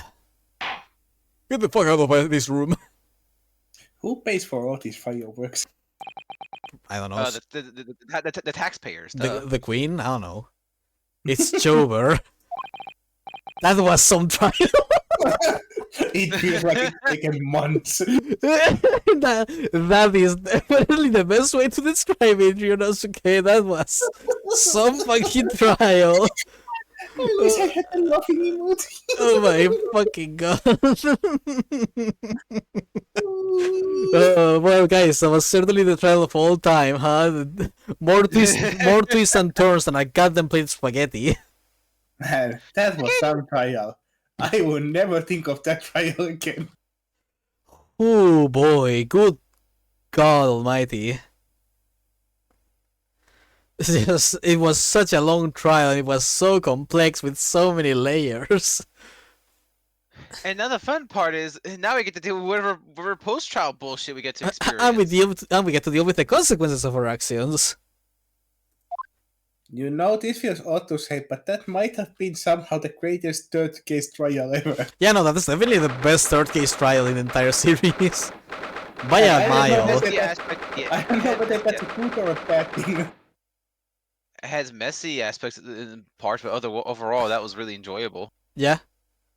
And I mean, definitely better than the third trial in 2, that's for sure. Oh The my first god. game had a good third case, but it was just good. Yeah, but it was just okay. The best part was seeing Edgeworth suffer with old bag. and then having Edgeworth on your side for the first time.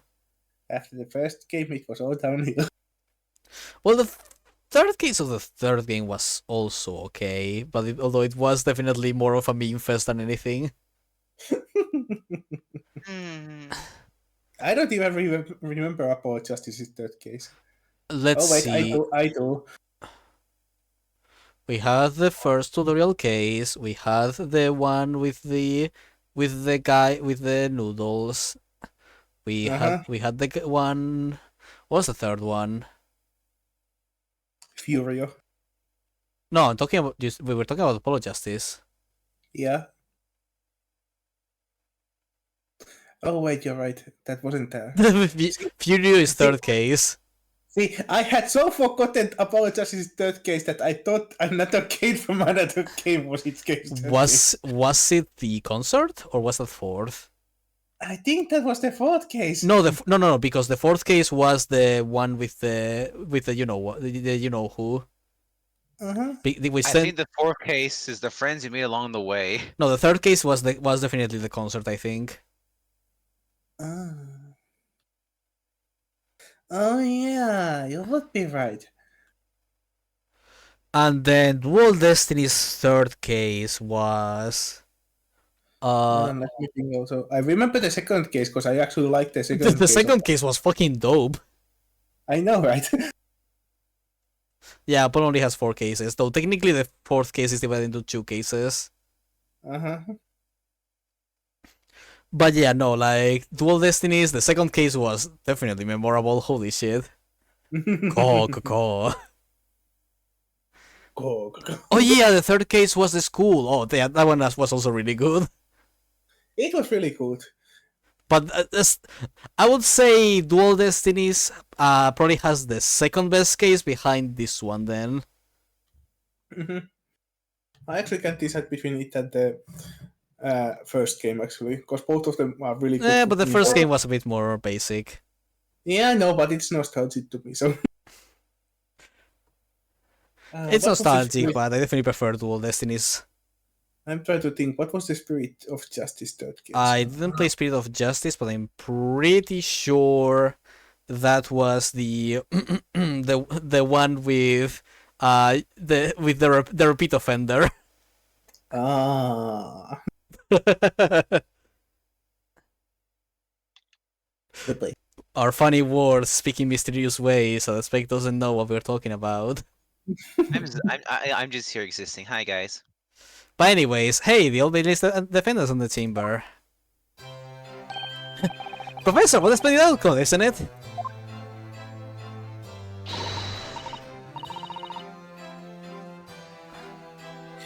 It is! Congratulations, Professor Hairbrain!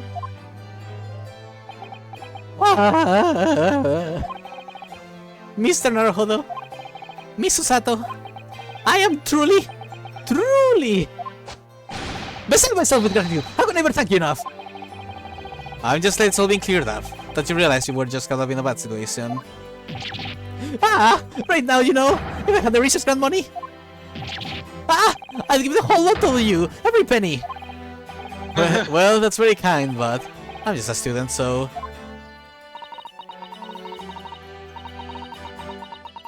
We don't need any financial report. Your acquittal is more than enough. We actually have an allowance, unlike Phoenix, right? Then again, we do have to pay rent, so I wouldn't deny a financial report. Oh dear, oh, what can I do? God, Neon, so many driver memes. Help me, guys. How about this as a memento? The paper about my hypothesis is inside. I forgot about his tiny ass magazine. Oh my god. I completely forgot about that joke, God. Look how happy the boy is, though. Oh, I completely forgot.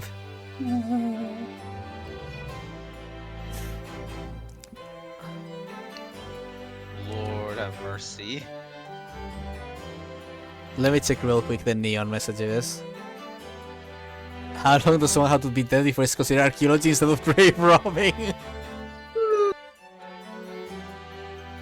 Goodbye everyone, remember you all in therapy. I went to college. Plankton, SpongeBob, and Squidward. What could be better than serving up smiles, being dead, or anything else? Penis serious, penis delirious, going to the most called out penis mysterious, what the fuck?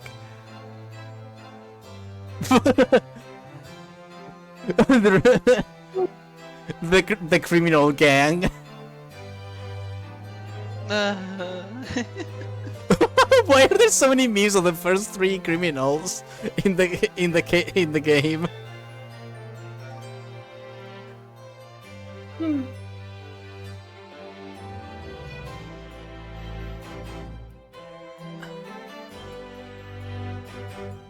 You see this oracle, the trendsetter? No. But you rob one grave, God.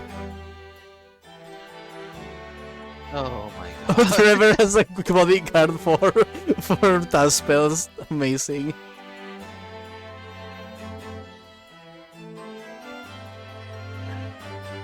Damn, people really be shipping Trevor and task spells. I see. Why? That's adorable. Do, do, do, do, do, do. Ah. What the fuck is this? What the fuck is this four man group?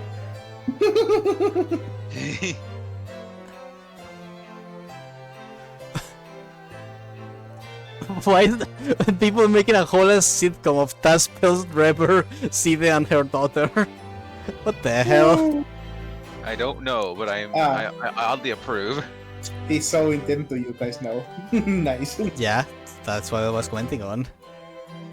I wish I could solve all this, but I think we would take a whole hour. Seriously. Anyways, look at this boy. He reminds me of that one meme of Kent holding the sign for the photograph. I said that because he sold it to me before, but you know, spoilers, so... Well, just as a memento then. Thank you.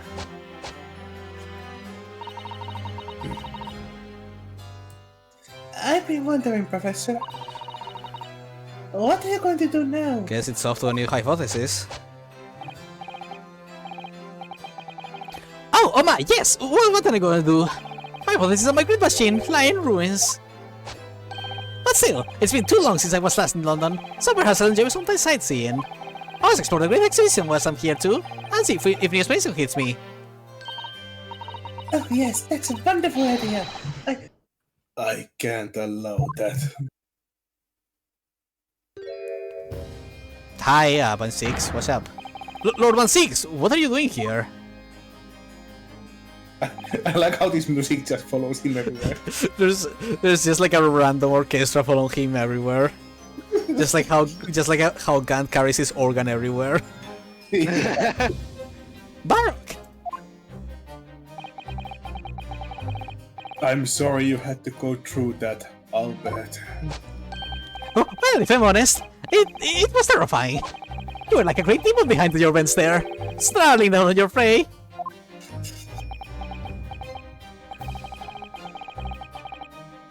You are one of the few true friends I have. I couldn't leave it to anybody else to handle the prosecution or the defense. Sorry? Or the defense? Did I just hear that right?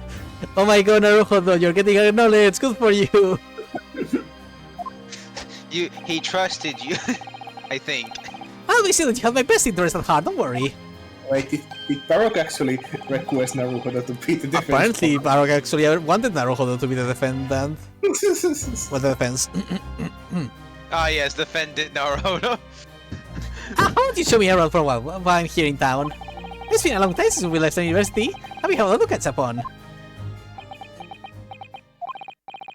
Listen, Albert. In a few days, your acquittal will be made official. When that happens, you must head straight to Dover. I'll accompany you. Are you afraid that the Reaper is gonna go after him? What? From there, you cross the channel and make your way back to Germany. I've already purchased the tickets. But no, hold on a minute, Baroque. What about the Great Exhibition? This is the chance of a lifetime for me. I want to look around. No sightseeing, Albert. Give up on the idea. Sometimes it's hard to see any warmth in those eyes, Baroque. Urban 6. What's all this about? A necessary precaution. Yes, I think I understand. You do? Well, Iris told me that when you met Lord 16 at his office some days ago, he asked how Mr. Natsume was doing. Yes, that's right. I remember being surprised at the time, and thinking it was nice of him to ask. The point is, Mr. Natsume is still alive and well. Even though it's been more than 6 months now since he stood trial with the Reaper as prosecution. Ah, you mean the Reaper's influence doesn't stretch overseas? Those in the Reaper's sights meet their ends days or sometimes months after their acquittal. So you think you're actually cursed by some supernatural entity that kills everyone who escapes your judgment? But to be fair, if everyone else so far has died, I can't exactly blame the man. He can be a bit superstitious, as a treat. Listen, when it happens enough times, you go, all right, what the fuck? That's been the pattern up to now. But of course, not Mr. Natsume and Gina were completely innocent. True. And perhaps that governs the Reaper's actions. The truly innocent are spared. But I don't want to take any chances with a close personal friend. Oh, pat the Barrock. He cares. But Barrock! Like the mustached Nipponese, this man should leave the country without delay. That's why I'm packing him off to Germany at once. Mansley went, you are leaving so you can live, please. Right. Does your friendship package get any say in it? Goodness, was this your intention all along then, Lord 1-6? In court, where people think of him as a Reaper, this man seems absolutely merciless. And yet, sometimes I feel as though I don't understand him at all. I am an enigma. It's time to go, Albert. Back to the prison for the time being. Oh man. Ah, yes, alright. Well then, Mr. Naruhodo. Thank you so much for everything. Not at all, Professor. It was a pleasure getting to know you. Nice to meet you, Professor Hairbrain. Well, once that's settled, you must come and visit me in Germany. Anyway, goodbye for now. I would like to see Berlin at this time.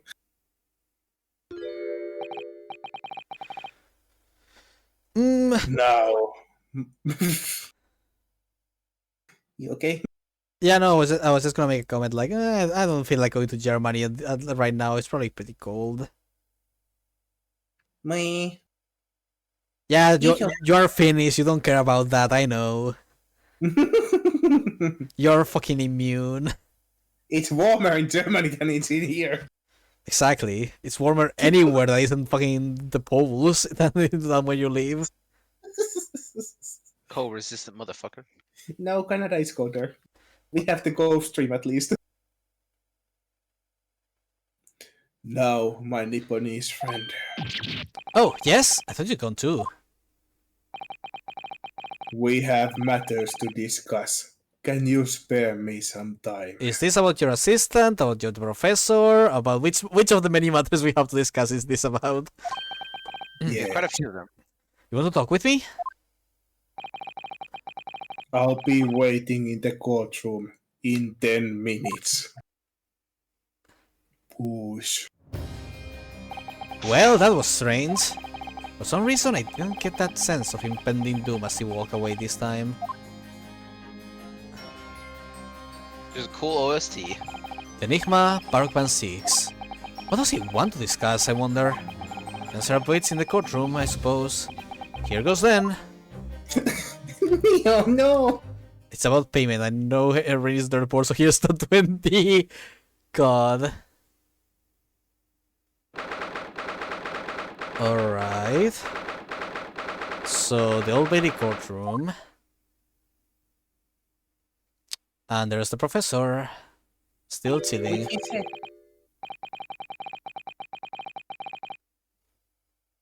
So, are you satisfied? You saved a guileless scientist from a great injustice. Yes, I think so. Have to be nervous, I see. A little bit at least. That the man's innocent could be proven. Anyway, I imagine you've been wondering where my animosity towards you Nipponese comes Oh, from. we get more backstory about that one friend of yours? Yay!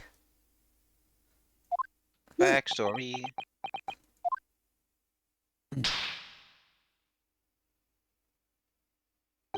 Well, at first I thought you just didn't like me. Why did you saw me as a pretentious child from an important land who had no business being here?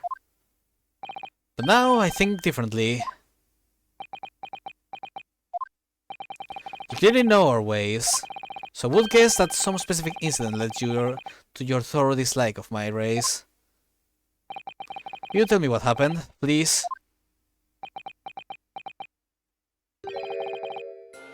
Yeah, The professor. I figured as much. I thought I'd never hear that name in this courtroom again, to be honest. He took your brother's life. Clint. My brother was Clint 1-6. I love the OST for this, by the way. It's really cool. But yeah, I figured the professor incident had to do with his anti-Japanese traumas in some way.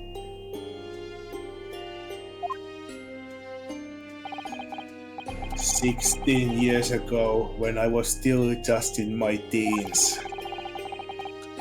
He was already the director of prosecutions and a key member of the judiciary. I looked up to him. He was everything I aspired to be. Sounds like a hell of a successful man. For Susato. He was involved in the establishment of justice systems in foreign countries as well. There were exchange programs between Britain and other nations then too, to share knowledge and ideas. Uh-huh. As part of one of those programs, 3 judicial students came to Britain from your homeland, the Empire of Japan. Man, those must have been real baby judicial members, considering how recent like Japan's societal changes. Well, change doesn't happen in moments, so. If it was 16 years ago, then one of them could have been my father. Is that when your father learned of the Hound of the Baskervilles? I wonder. Oh god, oh my fuck. Because there's also that whole problem. Let's not worry about that. You know, it's kind of funny. They had 3 exchange students back then, and technically now 2 there's 3. Of course, I remember Dr. Mikotopa well. I had no idea. I was minor at the time, training at the prosecutor's office. One day, Clint introduced me to 3 visiting Nipponese. So, you've actually met my father? He and his colleagues were polite and amicable. They were adept at their work and exacting in their standards. It was my first encounter with the Nipponese spirit, and it made a very great impression upon me. But 6 years later, that's when it happened. The investigation was going nowhere. There were no suspects, even. Just an ever-growing list of victims. And in the end, my brother became one of them. The last, in fact, before the case was finally resolved. I'm so sorry, Lord 1-6. Truly. Clint was always ready to put his life on the line for justice anyway. So he wouldn't have wanted it any other way. He lost his life to the killer, but it was his victory in the end. For me personally though, it was a great loss. I found myself in a very dark place indeed. When I finally found out the killer's identity, the reason why no one had been able to catch the man sooner ceased to be such a mystery. He'd been hiding in plain sight all the time. In plain sight? Are you aware of political events 10 years ago? It was a period of extremely sensitive diplomacy between British and the Japanese empires. A new treaty was being forged, I think.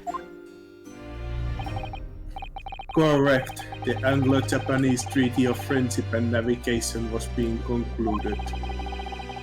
The leaders of both countries were deep in extensive political discussions. Which is why this particular killer's appearance in court was conducted as a closed trial. If the British public had known the identity of the killer, Hell would have broken loose. not only would the treaty have been in jeopardy, but our two nations could very well have ended up at war. What? A war between Britain and Japan? That would... Oh my! You mean to say the professor was... Oh boy.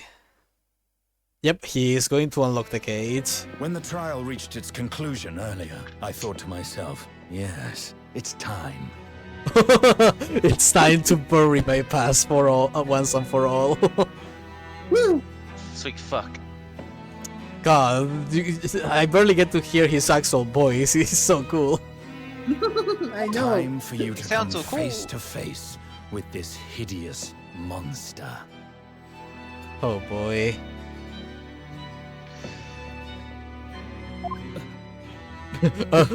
Oh shit. I borrowed the key for the mask from the proprietress of the Waxwork Museum.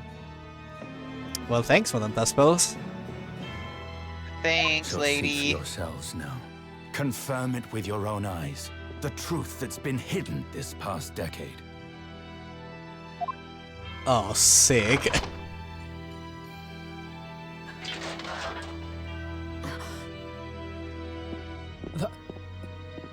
That's the professor? Yes, that's him.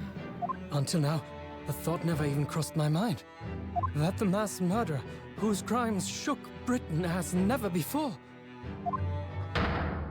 was Japanese.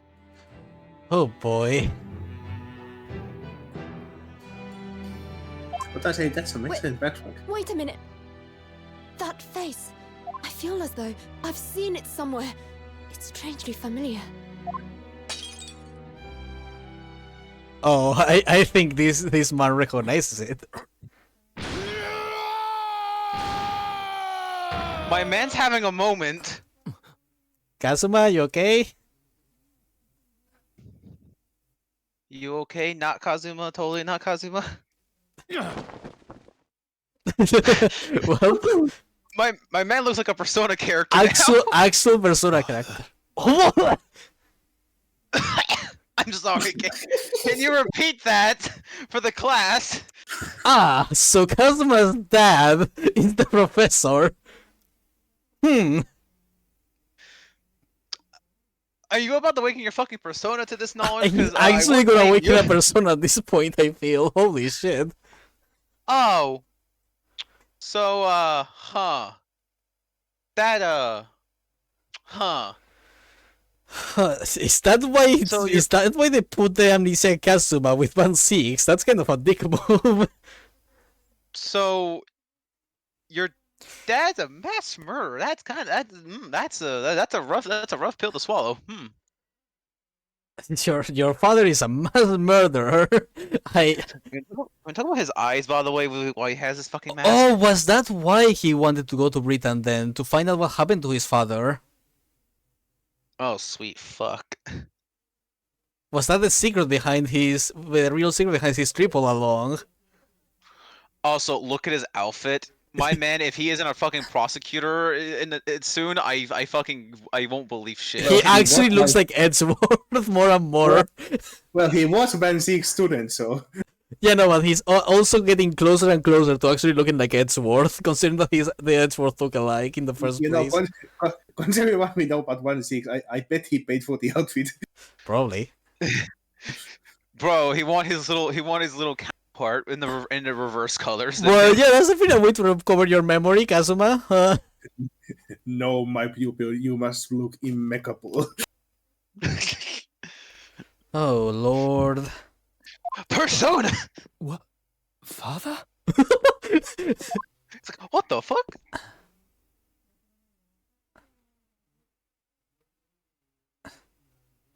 I still can't believe her lied to us about you. Kazuma! Like finally.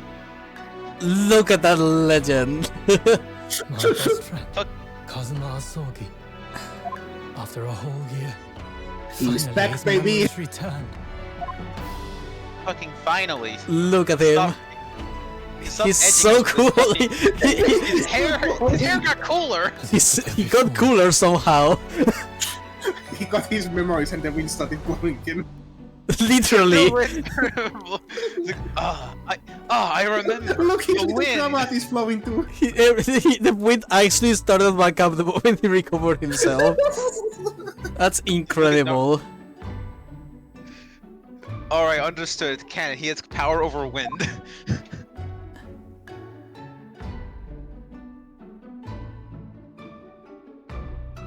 Oh yeah, I have friends. Ryunosuke, go hug that man, goddammit. Hello again. My friend. Aww. Kazuma-sama. Judicial Assistant Mikotoba.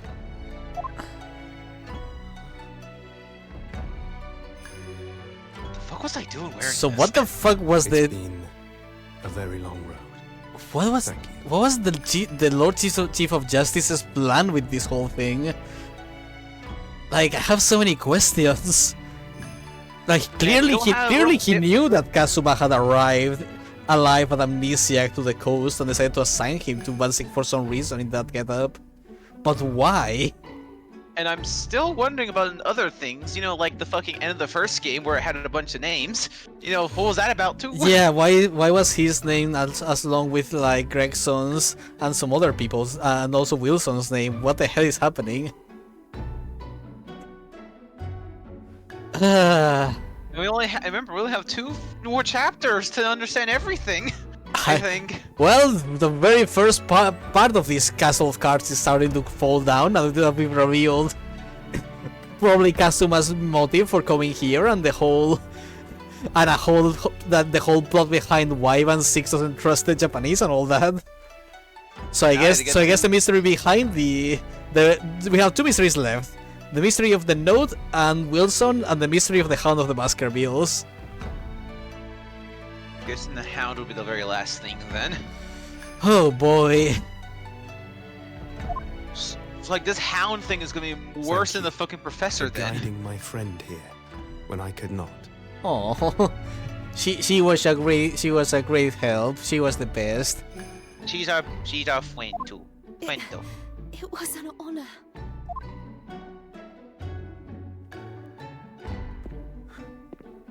I knew you wouldn't die that easily. Kazuma. I owe you thanks too, for taking good care of that in my absence. Oh. Karuma. Great blade of the Asogi clan. Passed down through the generations. Well, I guess that sword is staying in the Asogi When we clan. left Japan, this sword was at my friend's side. A Japanese man's katana is his soul, and he couldn't be parted from it. But then, when the incident happened, it was Susato-san's wish that I inherit the sword, and I've kept it with me ever since, along with my memories of the friendship we shared.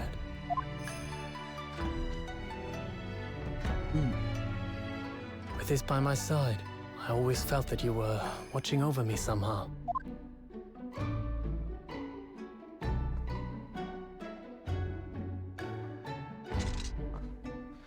I return your soul to you, Kazuma. It's time to dual wield that shit. So anyways, back to the fact that your father is a serial killer. At last. Father. So yeah, you probably wanted to learn about your father's fate while also coming to Britain to learn law and shit. Papa, Are you saying... Surely not. You mean, you knew all this time? I'm looking at it. But I still can't believe it.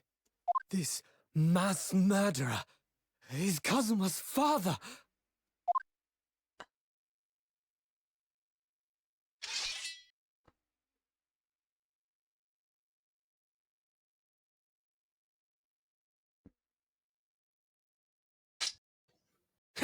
Well, Madame Taspas isn't gonna be happy about that.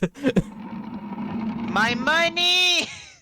Kazuma, you might not be dead yet, but you're gonna be when Dust both point out what you she's did. gonna turn you to wax. Kazuma-sama. Meanwhile, Van thinks, I'm gonna have to pay for that, aren't I? Ryanosuke isn't shocked what he did. He's shocked about what Dust is gonna do. he saw what Ryanosuke. Dust was about to do. We have Quick, much glue it to back talk together. about. Yeah, we have a lot to talk But about, now friend. is not the time. We have a shit ton of stuff to talk about, my dear friend.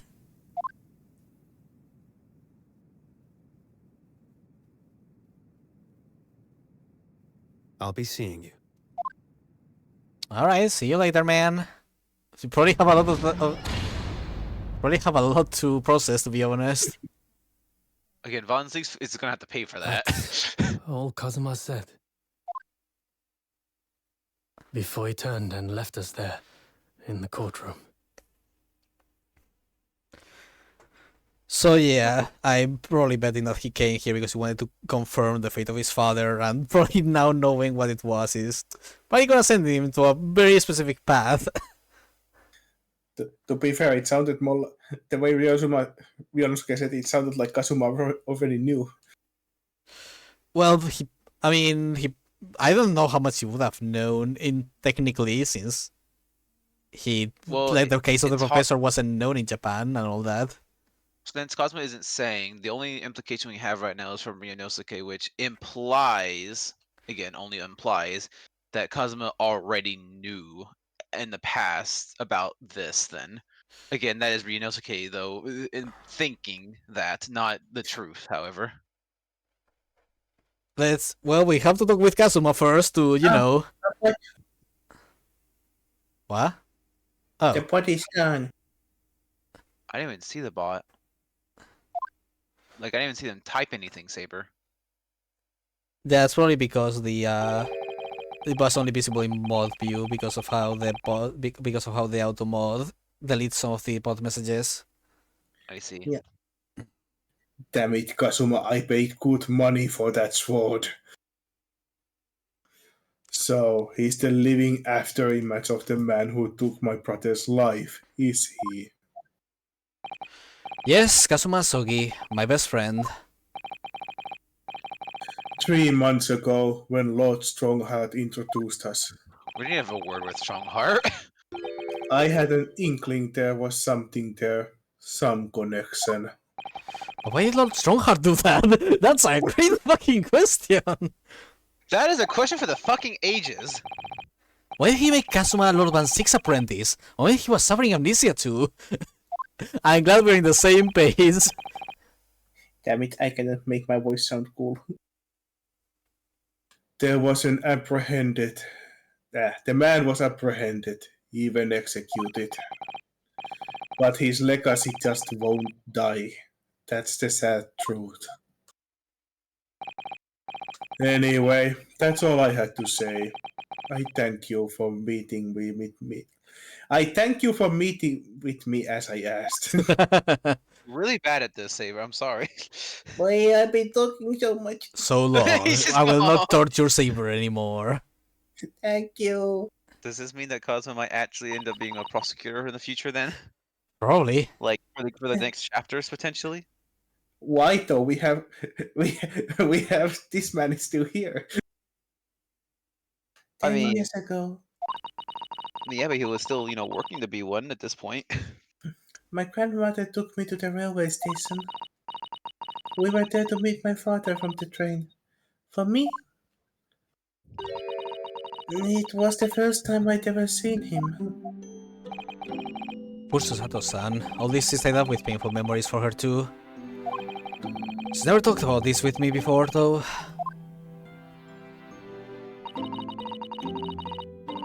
It took time to adjust to having father around, but just when I was starting to get used to it.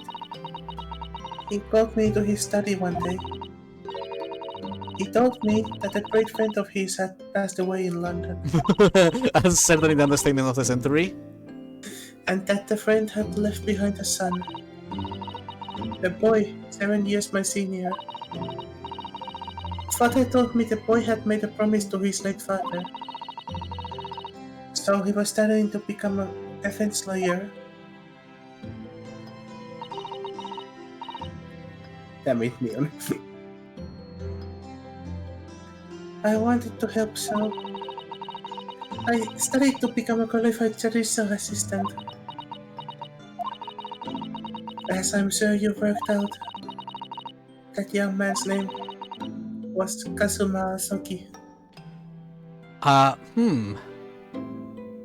Wait a moment. Was Kazuma hoping to clean his father's name? Well, if they had already made a promise, then maybe his father was actually trying to be a defense attorney too. Maybe, but I don't know.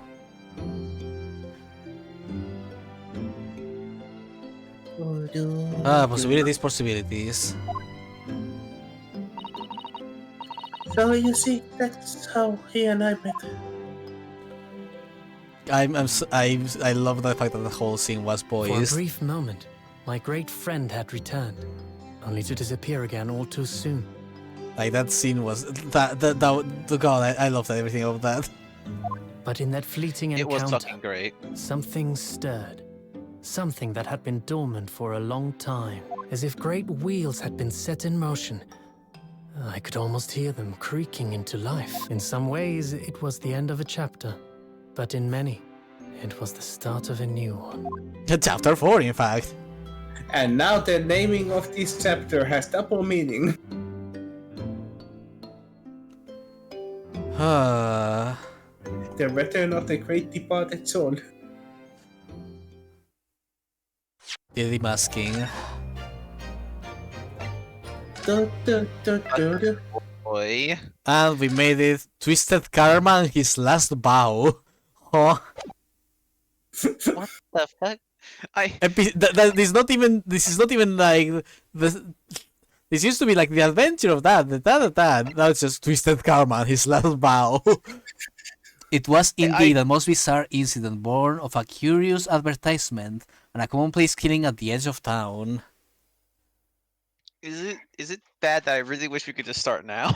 I mean, we can start now. We've can. only been going for 2 hours. Yippee! And remember, then we have this. The final chapter is all in black. Then we have the final chapter. I'm afraid of this one. And then we have all the stuff in between. That Wait, did the title of the final chapter change? What do you mean? Pretty sure before it was something like the Impossible Story or something like that. Weird.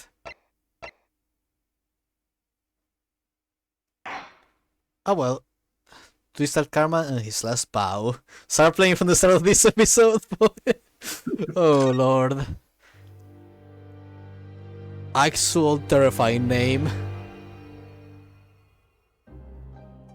Oh boy. Please don't tell me 1/6 dice or something. Pipe in hand, Sholmes looked down at the thick, rolling fog outside our window. I wonder exactly how many mysteries are out there, hidden within this bed of fog, he said. Indeed, a most bizarre incident, born of a curious advertisement. Oh. A hellhound's mad gallop through the shadows of a serial murder. An executed man's graveyard resurrection in the dead of night. And a commonplace killing in a small, forgotten room at the edge of town. There is, naturally, always another side to every case, of which most remain ignorant. And it is that other side which compels me to the scene of the crime, Wilson. So quickly now, take your hat and let's be on our way, my dear fellow. Oh lord. For our adventure is not over yet. Come, the game is afoot. They keep referencing the hound. God, when is it gonna pop up? Well, there's not many places left for it to not be. Eight 8 days after that earth-shattering trial and Kazuma regaining his memory. We were in the foyer of one of London's most luxurious hotels, the Great Waterloo Hotel. November 1st, 10:24 a.m. Great Waterloo Hotel foyer. Professor Mikotoba is due to arrive at any moment. Oh! So your father is here. Ooh. Yes, I'm so glad we got here in time. Sato-san hasn't been the same since what happened. Not that I'm surprised. The truth about Kazuma's father. Do you suppose my father knew? He was actually the mass murderer, the professor? You mean? I knew that's what you was thinking about. There's a good chance, I'd say. I mean, they did come here to London together 16 years ago, didn't they? Yes, that's true. But they were both dead. Who's the third one then? I don't know. Come to think of it, You know. Yeah? That's a great question, actually. Huh. Could just be some nobody, or it could be someone super important. Oh wait, no. Wouldn't the best option be the guy who died in the very first fucking chapter of the first game? No, they were Japanese. They were Japanese, they were no, English. Wilson was British. Oh no, you're right. But he wasn't No, he was just an acquaintance. Yeah. He was someone he met, Mikotoba met during the trip to Britain.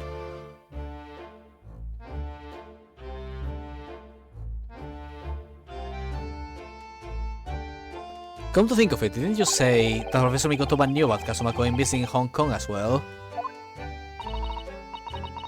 That's right, but for some reason, he wasn't at liberty to talk to me about it. That probably means he knows then. About Kazuma showing up here in London with amnesia, and that he's regained his memory now. But what the hell? I have no idea who this is. This could be Mikotoba. Oh, who the f- Wait, the judge looks fucking sick, holy shit! It's fucking big as hell. So wait, it's the judge. Also, why does Mikotoba look like a Watson himself in this outfit? Mikotoba looks like Watson, yeah. Why does he look like a Watson? That's that bothers me. Also, Well, so these wait, are all. Well, we know the judge is a good friend of Mikotoba, so I'm not surprised. Look at what a goddamn unity is, though. He reminds me of Gant, how he looks. So the judge from Japan is here, and he's the third one. Okay. All right, he was the third one. I forgot. Oh. To be fair, I always imagine Judge as old, so yeah, he could be actually a younger Judge. Well, yeah, no, we know he's younger because he is pretty capable, a pretty capable and serious man with a full head of hair, and that is still the normal color. So does that mean when they went, it was these two plus Asogi. Kazuma's dad then? That's one hell of a group. That's one terrifying trio, Jesus. That's our own Stardust Crusader. Holy no, shit. that's a whole Yakuza group. Look at the judge. They belong to Yakuza. They are. By the way, think about that group. By the way, you have Asogi, which giant. He ends up being a fucking mass murderer. You have a Mikotoba, which they have a lot of prestige, and then you have the judge. That's a fucking group.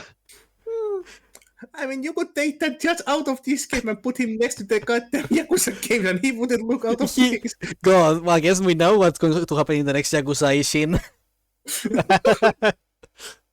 Oh, father. Alright, so it would be Mikotoba talking. Ah, there she is. Hello, Susato. How are you? I'm really well. Thank you. We are delighted you arrived safe and sound. That means you get to be That means you have to voice both Mikotoba and the judge, then, Faye. I guess this was my time to suffer rather than yours. You get to be both these guys at the same time. Hello, Mr. Naruhodo. Very kind of you to take the trouble to meet us here. Oh, not at all. It's all my pleasure. I love how they put question marks. I don't think they recognize him outside of his formal guise. I can't blame them. We've heard. Also, he was a lot taller in the back. I'm gonna be honest. I think he's just like bending his knees down to meet. Well, characters tend to be equalized in height when in talking mode. Yeah. Oh. He's a unit though. My headphones are being weird. Oh, Oh. You guys suddenly, all the sounds like went to only one of the headphones for a moment. oh. That was weird. I'm in your left ear or right ear. It's one of them. Hi. We've heard all about your extraordinary exploits here in London, you know. The news has crossed the seas. It has? I always look forward to reading the monthly reports that arrive with the steamships from Britain. Oh, it's moving again, only to the right. Hello? There we go. Hello. Ah, we can hear you just fine. Oh, it's because of the... Oh god, I'm gonna need to change these headphones soon then. Oh. I think the cable that connects to the headphones is starting to be faulty. Oh no. Yep, when I move the cable around, it happens, yeah. Oh. Oh, so the cable's just getting worse. Yep, it's dying. Well, good luck at your Christmas. Ah. Oh, I see. Well, thank you very much. Who is this man, and why do I feel as though I've seen him before? He looks so cool in the suit, though. That he. But God. That I want to tug at his beard. Mikotopa really looks like a Wilson. Mikotopa looks so similar to Wilson, which makes kind of makes sense since they're friends, but God. Yeah. That is it's so unnatural. I put him next to Hurley, and they would be a really good fucking. Oh yeah, they changed his portrait. Cool, cute. He looks like every other depiction of Wilson that there has ever been. God, I forgot Susato was a minor. Yes, she is younger. Yeah, no, I thought she was like 18. I forgot she was just an actual babu who can break our spine in half.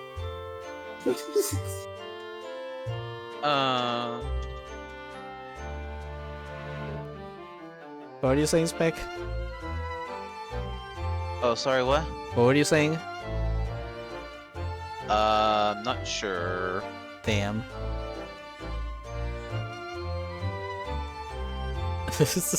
Deja vu. I have seen this man before. So yeah, we have.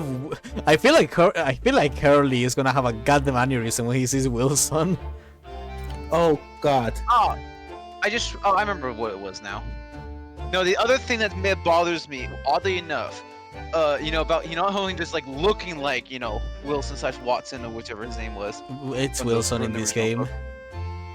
It's Wilson in this game. It's Watson in actuality. Yeah, Wilson. The other thing is, funnily enough, Mikotopa also studies medicine. Yeah, no, they're both students of medicine and very good friends. That's how they met. I know, but why are they dressing up like him? Like that bothers me so much. Well, to be fair, that's not exactly like a unique style. It's just a British gentleman style. Yeah, it's the fact that his mustache makes him look so similar. Seriously, you could just replace him with Mikotopa and be like, he's a medicine guy and he looks very similar. If they were exchange students back then, they probably studied under some people we know. Yeah. Does that mean that look at the gesture with his God, yeah. Does that mean that our unit of a goddamn judge studied under this judge in Britain? Maybe. The judge in Britain is very clearly much older. But God, this man is doing things to me. Good God. I take it from your expression that you can't quite place me. In that case, how about a little reminder, Seishiro? A firm tap should do it. Yes. A firm tap? What? Is he gonna pull out the gavel? Here we go then. You have it!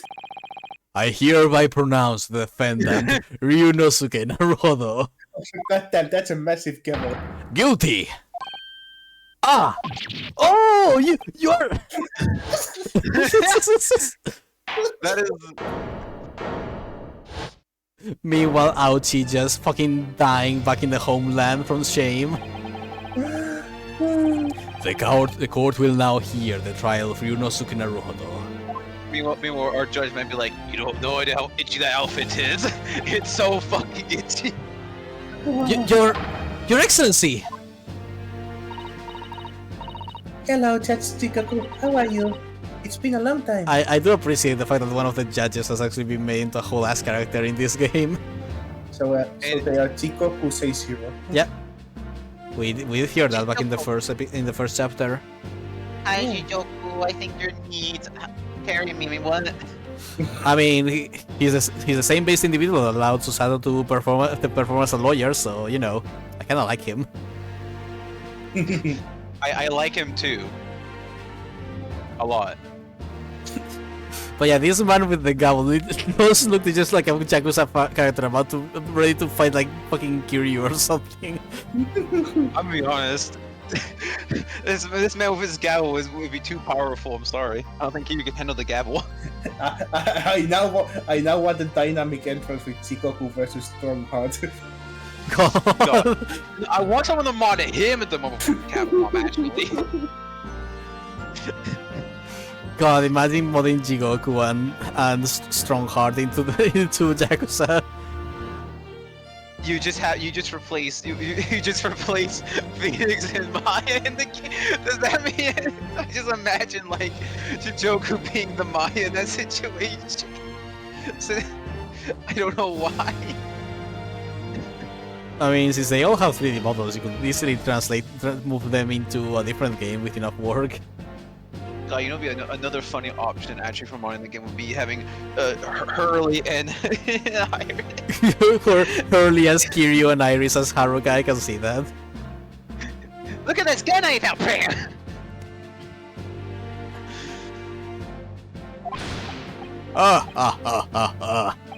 Good, you remember now. That really did the trick. Neon sending me Joker memes. Oh no, I'm afraid. God, I need to remember how did Jigoku's voice. It was similar to that, but I don't think that's quite right. It's fair. It's been a while. Now begins the trial. I think, yeah, okay. I think more like guilty. Only I was declared not guilty, wasn't I? And there was no laughing at the time. So, London again after all this time. Hard to believe it's been 10 years. To be honest, I never thought I'd be back. Neither did I. I didn't imagine Japan would ever be invited to an international symposium like this. Though really, I doubt anyone did, to be honest. It's all thanks to you, isn't it, Seizero? What are you talking about, Eugene? Of course, that's Shigoku. He must complete the set. He's the other man who 16 years ago came to London with Kazuma's father and Professor Mikotoba. He's the third visiting scholar. No wonder no one messed with the Japanese students with that man around. Mother, like, my god, this man alone could probably take on anyone that bothered them. Well, those passport checks and luggage searches at the border took rather a lot of time. I must say, I'm very envious of your ministerial status. You didn't have to go through any of that, did you? Is he in the court record now, by the way? What? Jijoku, is he now in the court record with Mikotoba and all that too? Let's see. Yep. Oh my god, yes, I had to.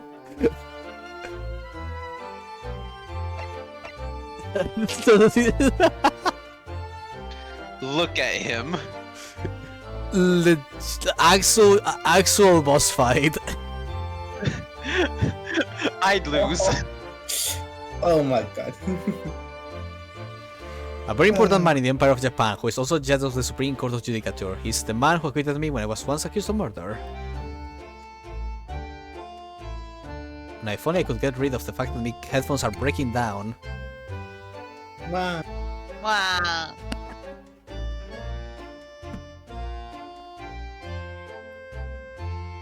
It's time to get some earbuds, I guess. Sad. There we go. I knew you were jealous. Ha ha ha ha. Sorry, ministerial status? Yes, didn't you know? Seijiro here is also Japan's Minister of Foreign Affairs. What the fuck? The fucking Minister of Foreign Affairs is judge it over Ryunosuke and also gave Susato the go ahead for performing as a lawyer. That's fucking incredible. I fear the power of this man. This one is more and more becoming a Yakuza character, I'm afraid. I am afraid because now he's here. It was his personal insistence that allowed you to take Kazuma's place here on this study tour. Guilty as charged. Ha ha ha ha. Oh, well, thank you very much. Is really ever bit as important as he looks? This man is dressed for every occasion that belongs to him. No wonder he looks like the boss of everything. Ah, yes, now Naruhodo. I received a telegram from Lord Strongheart yesterday. Oh, you did? It appears that some things came to light in a trial you were involved with days ago. About what happened 10 years ago. That tragedy. Father, you have some fucking explaining to do. Yes, could you tell us more about it? Oh boy. Well, do you guys want to continue or want to leave it here for now? I don't mind, I care. I'm good with either right now, honestly. Alright.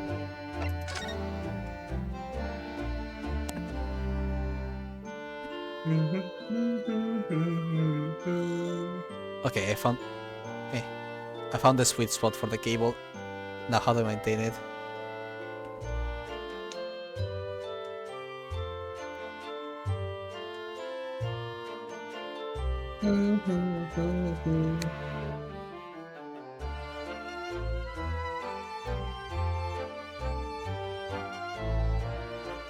Alright, like that.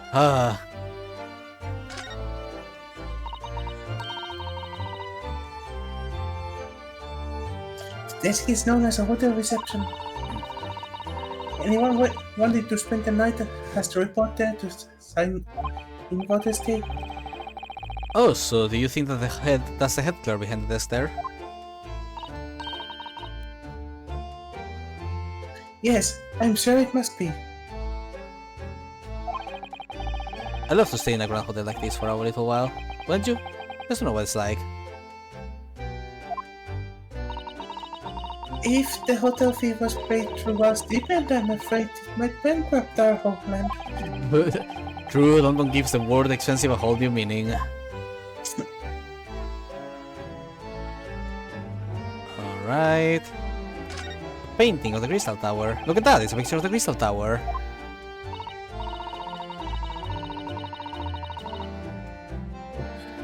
Well, the Great Exhibition is one of Britain's most prestigious achievements in recent years. I wonder how tall it is. It really does represent the pinnacle of scientific achievement in so many ways. It's a 20-meter tall chimney on the bathhouse near my lodgings at Yume University. The attendant there is always boasting that it's the tallest object in the neighborhood. However, did you know that over the channel in Paris, there's a tower that's 300 meters tall? What? How many times taller than the chimney at Yume soaking hot spring is that?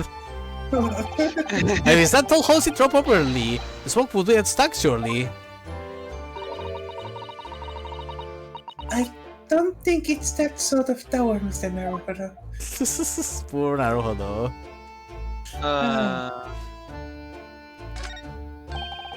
Wait until he hears about what they sent over to the United States. God. Have you seen all those sparkling jewels up there? They must have gathered every gem in the world for that. It's called a chandelier, I believe. It's designed to provide elegant lighting in large spacious rooms like this. It's also stupid expensive. So you had to gather every gem in the world just to illuminate one room? It's probably electric light bulbs that are actually throwing the light. If I tried to hang something like that from the ceiling in the office, it would be scraping on the floor. I think perhaps chandeliers aren't for you, Mr. Naruto. I don't know who to like. I don't get it.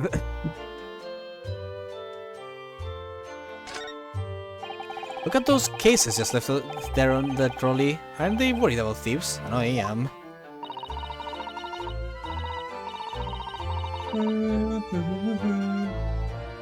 Haven't you seen the porter over there? Don't worry, he's obviously keeping an eye on everything. Ah, so it's a trap, designed to catch any chancers who might be tempted. Yeah, that's okay. Relax a little, will you? Well, you're familiar.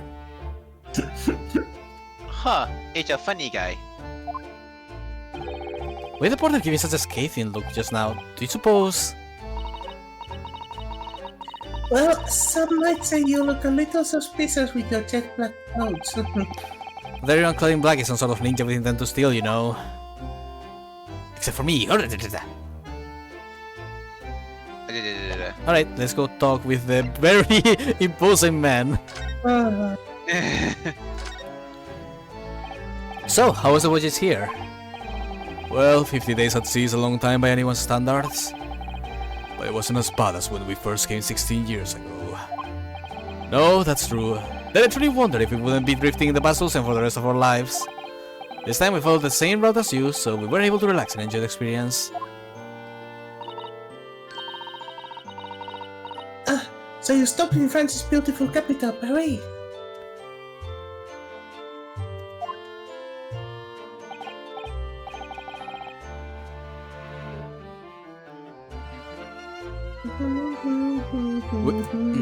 Give me a second. We did, yes, though only for one night. And yesterday evening we left the port of Dunkirk for Dover. Just in time for the symposium, in fact. It starts tomorrow.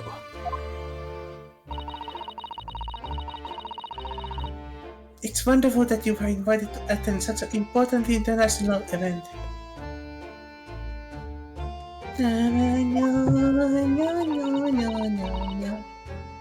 I'm very proud of you, Father.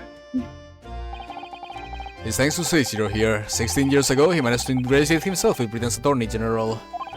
I'm sure that's why he was invited. And I suppose you could say I'm something of an apprentice by default.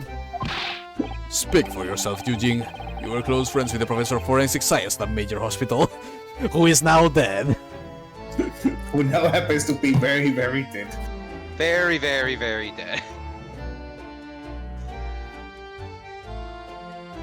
Give me a second. Hey.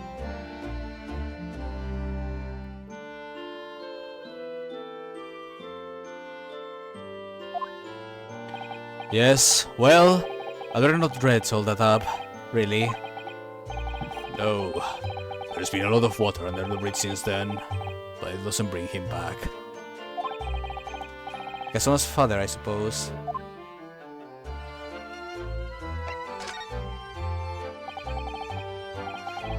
The professor, the killer who took the lives of 5 members of Britain's aristocracy, was actually Kasuma's father, wasn't he?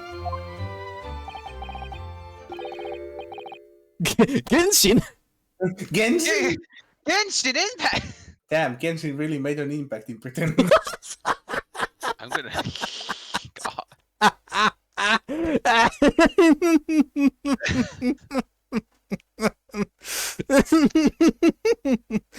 That one was so bad, Saber.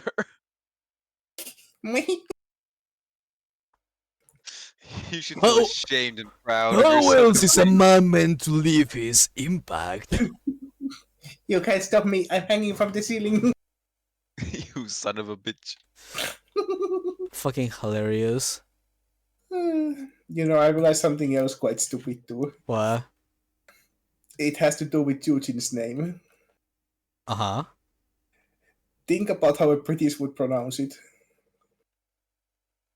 Alright, give me a second. Eugene Yuji Mikotoba. I don't get it. They would probably pronounce it something close to John. Oh, John Mikotoba. God.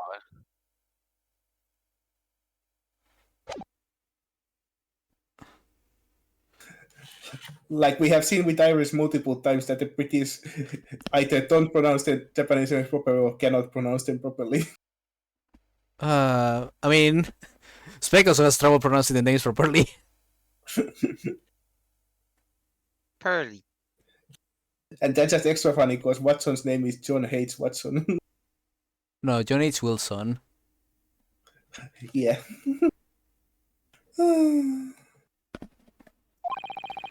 Genshin. This Fuck. is now automatically funnier.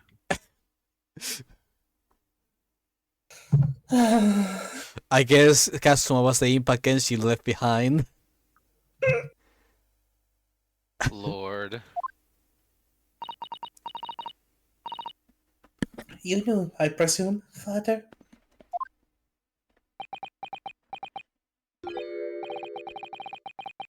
Yes, he was a close friend at the time.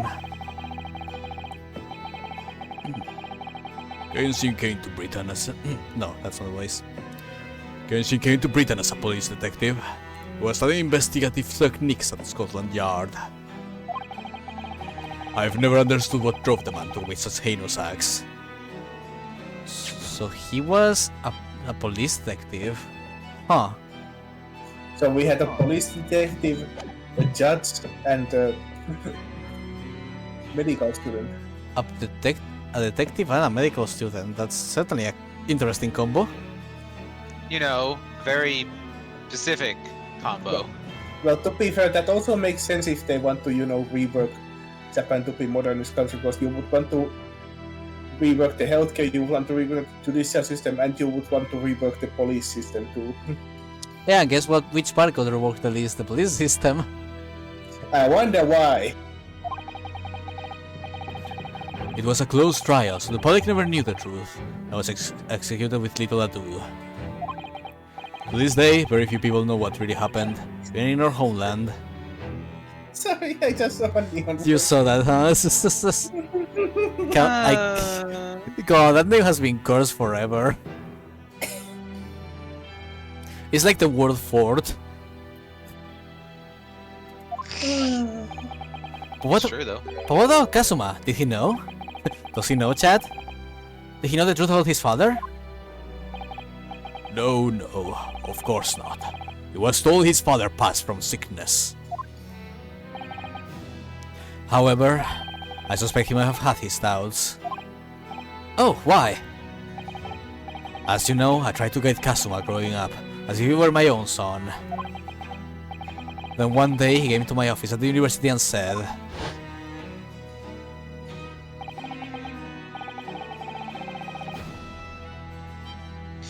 Oh god, I have to voice this man after like so fucking long. Yep. God, do you know how long it's been since I've done the voice? I don't know what I remember roughly what he sounds like. I don't think I ever do it again though. You just gotta be space captain from Omori. It's even longer than that one. Alright, let me mute so I can clear my throat and make sure I can do this right. It's time to summon your shonen powers, Spec. I believe in you. So yeah, Kazuma 100% wanted to find out the truth about his father.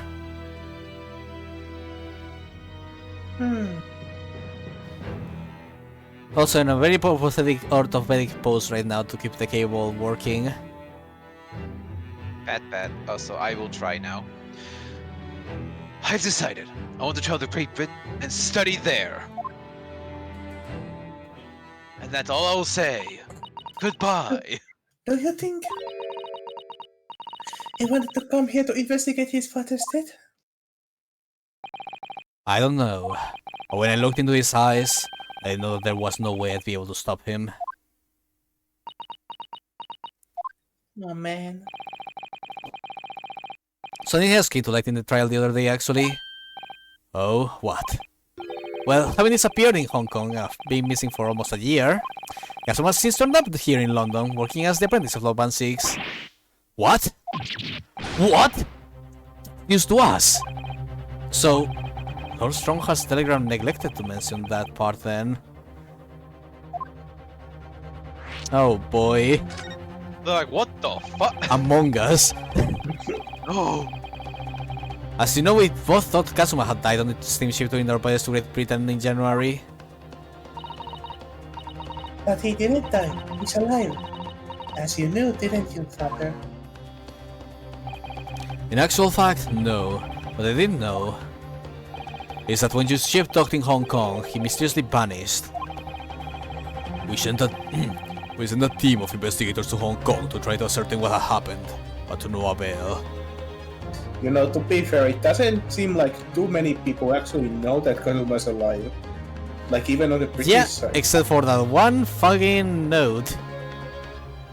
Like, if I would wager so far who we can confirm on the British side that know that Kazuma is alive is like Holmes and Strongheart. Pretty much. And Holmes is mostly just expectation from the fact that he would probably know if he had actually died. Yeah, because he did the fucking autopsy.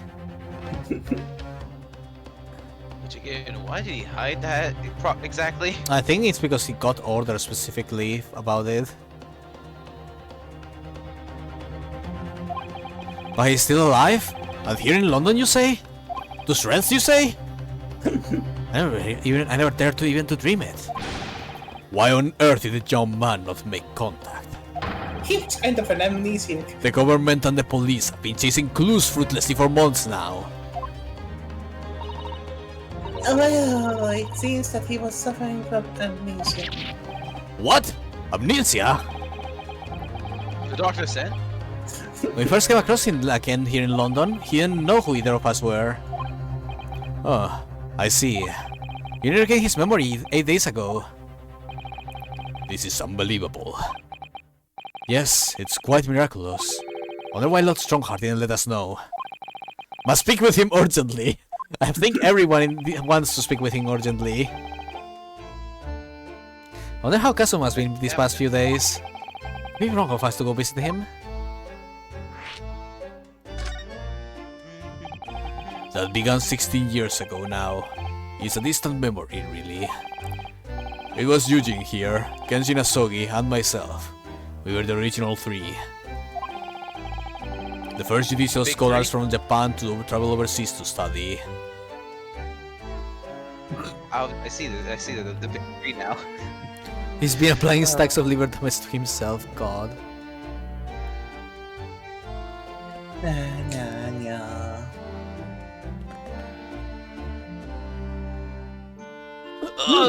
My back. My headphones.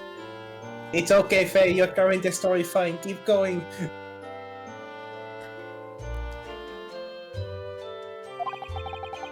Ocean voyages were not what they are today, I can tell you. 16 years ago, things were tough for their generation.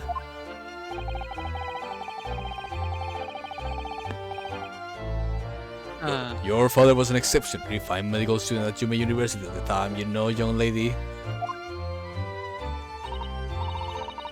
Yes, grandmother told me. He went to do the research at a great London hospital to study autopsy, practically heard of in Japan. Yes, it was an eerie place, sandwiched between the back of a prison and a burial ground. Ugh, no more talk of graves. Very often, there is no one willing to deal with bodies following autopsy work. So you see, autopsy labs have something of an unavoidable relationship with graveyards and prisons. Not my cup of tea at all. Do you remember that Scottish prison governor? Caden, his name was? He was a good man. Yes, but then of course, in our 6th year here, everything changed with a dreadful case. When Genshin was arrested for a series of most gruesome impacts. You see, he was arrested for gambling. I simply couldn't believe it. They'd known the man for years. Look, the man was just playing gacha with lives. I was a witness at the secret hearing and I tried to speak in his defiance, but... But you went a little too far and ended up facing charges yourself, didn't you? Well, suffice to say that after that trial, we were sent back to Japan. There was nothing more we could do to save Genshin. It was a lost cause, sadly. I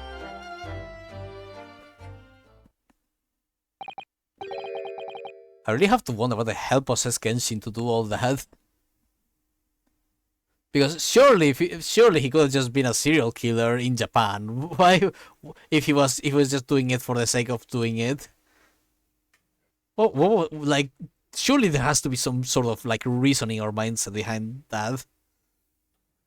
No. Like from what I remember, it wasn't like the targets were even easy targets themselves. Yeah, no, they were all aristocrats.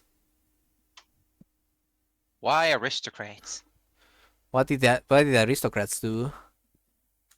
Well, besides the normal stuff. Yeah, well, you know, but what did the aristocrats do to have a exchange student come in and stab them to death? Well, if you'll excuse us now. Yes, I'd like to get this trunk up to my room as soon as possible. Oh, I'm sorry. I shouldn't have held you up here for so long. I'll go for the portrait then. Just wait there. Here. So the sun's going on the fat around. Whee! I'd like to stay and talk more, but I do have various preparations to make up for tomorrow. Yes, of course, it must be a big responsibility representing our entire country. I wish you the best of luck. Naruhodo, I hope you'll keep an eye on Susato for me. Keep looking after her as you obviously have been. Oh no, I mean, if anyone's looking after anyone, it's her looking after me. For real. For real, for real. For real. Well, I do appreciate you being there for her. After all, I've been a miserable father to her. I thoroughly let her down. Sorry, what do you mean? Well, it was 16 years ago that I started my long study tour here in Britain, as you know. 30 years Susato was born. Yes, I heard. The birth of my daughter was the most joyous event of my life, but... well, sadly was accompanied by the most tragic event of my life too. Oh, yes, Susato-san hinted at something like that. Oh.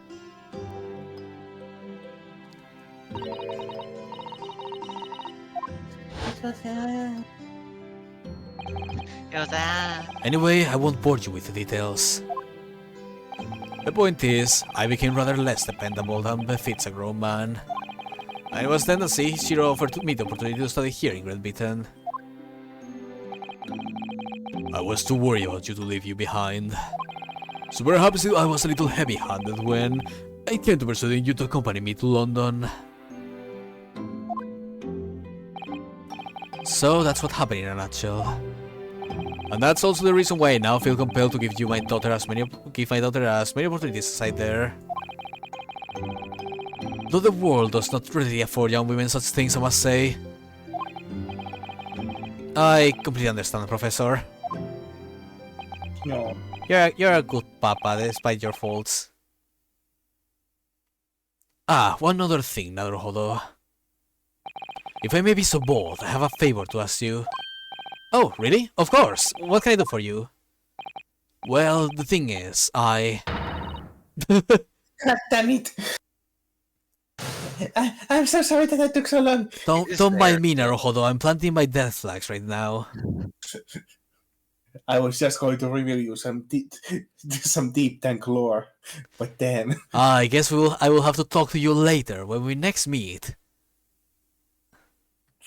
You know, tomorrow, when nothing will go wrong. At 9 p.m. Exactly. Miss Susato. Now then, allow us to take your packs. I'm pretty sure this guy was in one of the trials we were in. Uh-huh. I have no fucking clue. Spec you was them. Okay, then let me take your bags. One moment, if you please, Porter. Oh, of course, sir.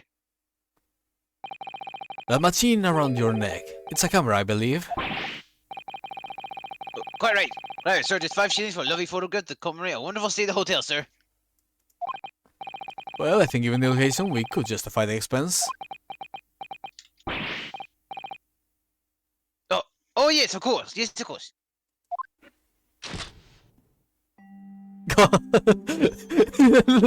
Naruto right next to the judge. Funny. Also, I think I remembered who he was. Actually, he was. He was I one of think the he was like jury. He was part of the jury, yeah. I'm trying to remember. I think wasn't he? He was a big deal. I think wasn't he? I don't I'd like remember. to thank you for coming with me, Mr. Naruto. It really made Father very happy, I think. Oh, well, I'm pleased then. We were interrupted before. Mr. Mikotoba was about to ask me something. Wait, no, wasn't he like Beppo's like boss or something? Right! He was the fucking like unnamed guild master. He was like the guy who runs the whole like carriage thing. I guess I guess his job went into a bit of a bad spell after the whole case with Mr. Moneybags. Sounds better at Baker Street then. Last time a Japanese man wanted to tell Ryunosuke something died, they lived. you are kinda right, yeah, like, Kazuma also was like, I gotta tell you the truth about this trip, Naruto. Anyways, I got better. He still hasn't fucking told us properly yet. I mean, I think we can kinda guess at this point. Oh yeah, but it'd be nice to hear from him.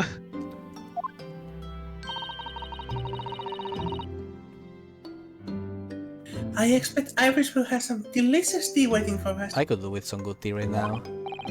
Yes, let's go. I'm getting more and more anxious about Kazuma though. Perhaps I'll try to meet with Lord Strongheart later and ask after him. Alright, I'd say it's a good stopping point. Oh boy.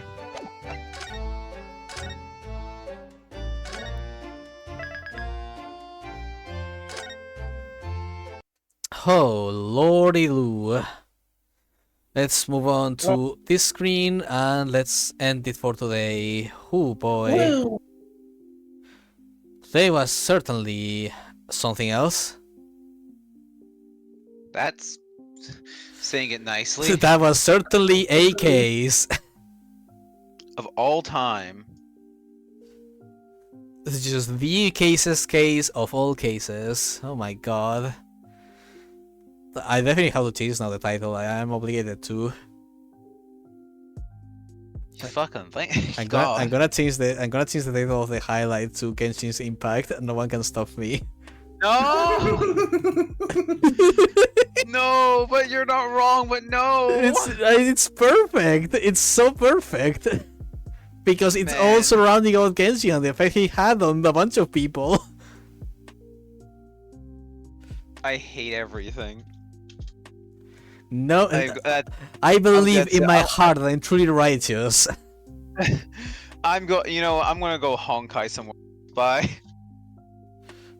In all case, Kazuma will have his own zone that will be probably pretty zenless.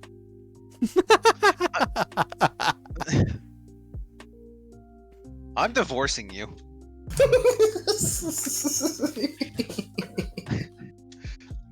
I want it now, live divorce. Divorce that bot from their existence. No! No, the bot. I will, but I won't enjoy it. I don't like killing people. Look at their name though. I love their name. Go say Thunderclap. Does that mean you're also divorcing me, Spec?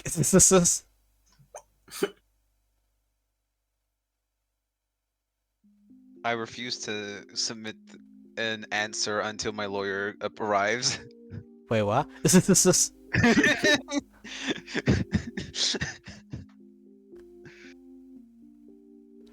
Oh, but God.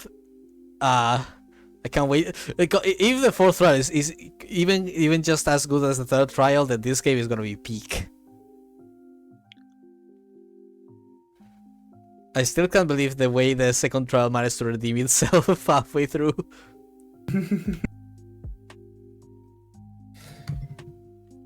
God. You know, seeing the guide and knowing what I would know, I think this case will be a pretty good fight. Oh Yippee. boy. But yeah, I think this is a good stopping point for now. My throat needs some rest, and I need to do something about these headphones. I'm not sure if I'm gonna be able to stream tomorrow, which sucks for Devil May Cry 2. We'll see. Devil May Cry 2 is officially gonna be fucking cursed at this point. God, Jesus Christ, like. So I guess we won't be hanging out in here. I mean, we can hang out. I just won't be using my headphones. Yeah. Because, you know, this is very annoying, just only being able to hear you guys on one ear. Mm-hmm. That's understandable. No, that's fair. That's fair. But, yeah, this is gonna be farewell for now. It's okay, Faye. We just won't be as good of an impact on your ears. Anyway, I'm gonna star rail out of here. I'm leaving this. I'm leaving zero zones between you and me from now on. I'm keeping an eye on you. Man, But yeah, as I was saying, this was a lovely stream and a lovely case, and this game is goddamn peak, and I want more, and I want to see more of that judge because good God. It's like, get the hell out of here, Strongheart. I have a new fave. Goodbye, Strongheart. Hello, Chijoku. I'm sorry, Strongheart. And a new what's the term? A new hunk has appeared in the room. Damn, that joke was pretty railed, but I guess we reached the stars in the end. That's it. I'm banning Saber from these streams forever. Please, like, please. The puns are over. We are trying to end this stream. Thank you, Neon, for sticking around with us and for all the memes, and thank you, Neo, for going in even though you got sick at the start. But I hope and thank you to everyone who was watching but not saying anything. I love you despite the fact that you are cowards, JK. It's okay, my punch will keep them away. And this is how I got negative audience. But yeah, I will see you guys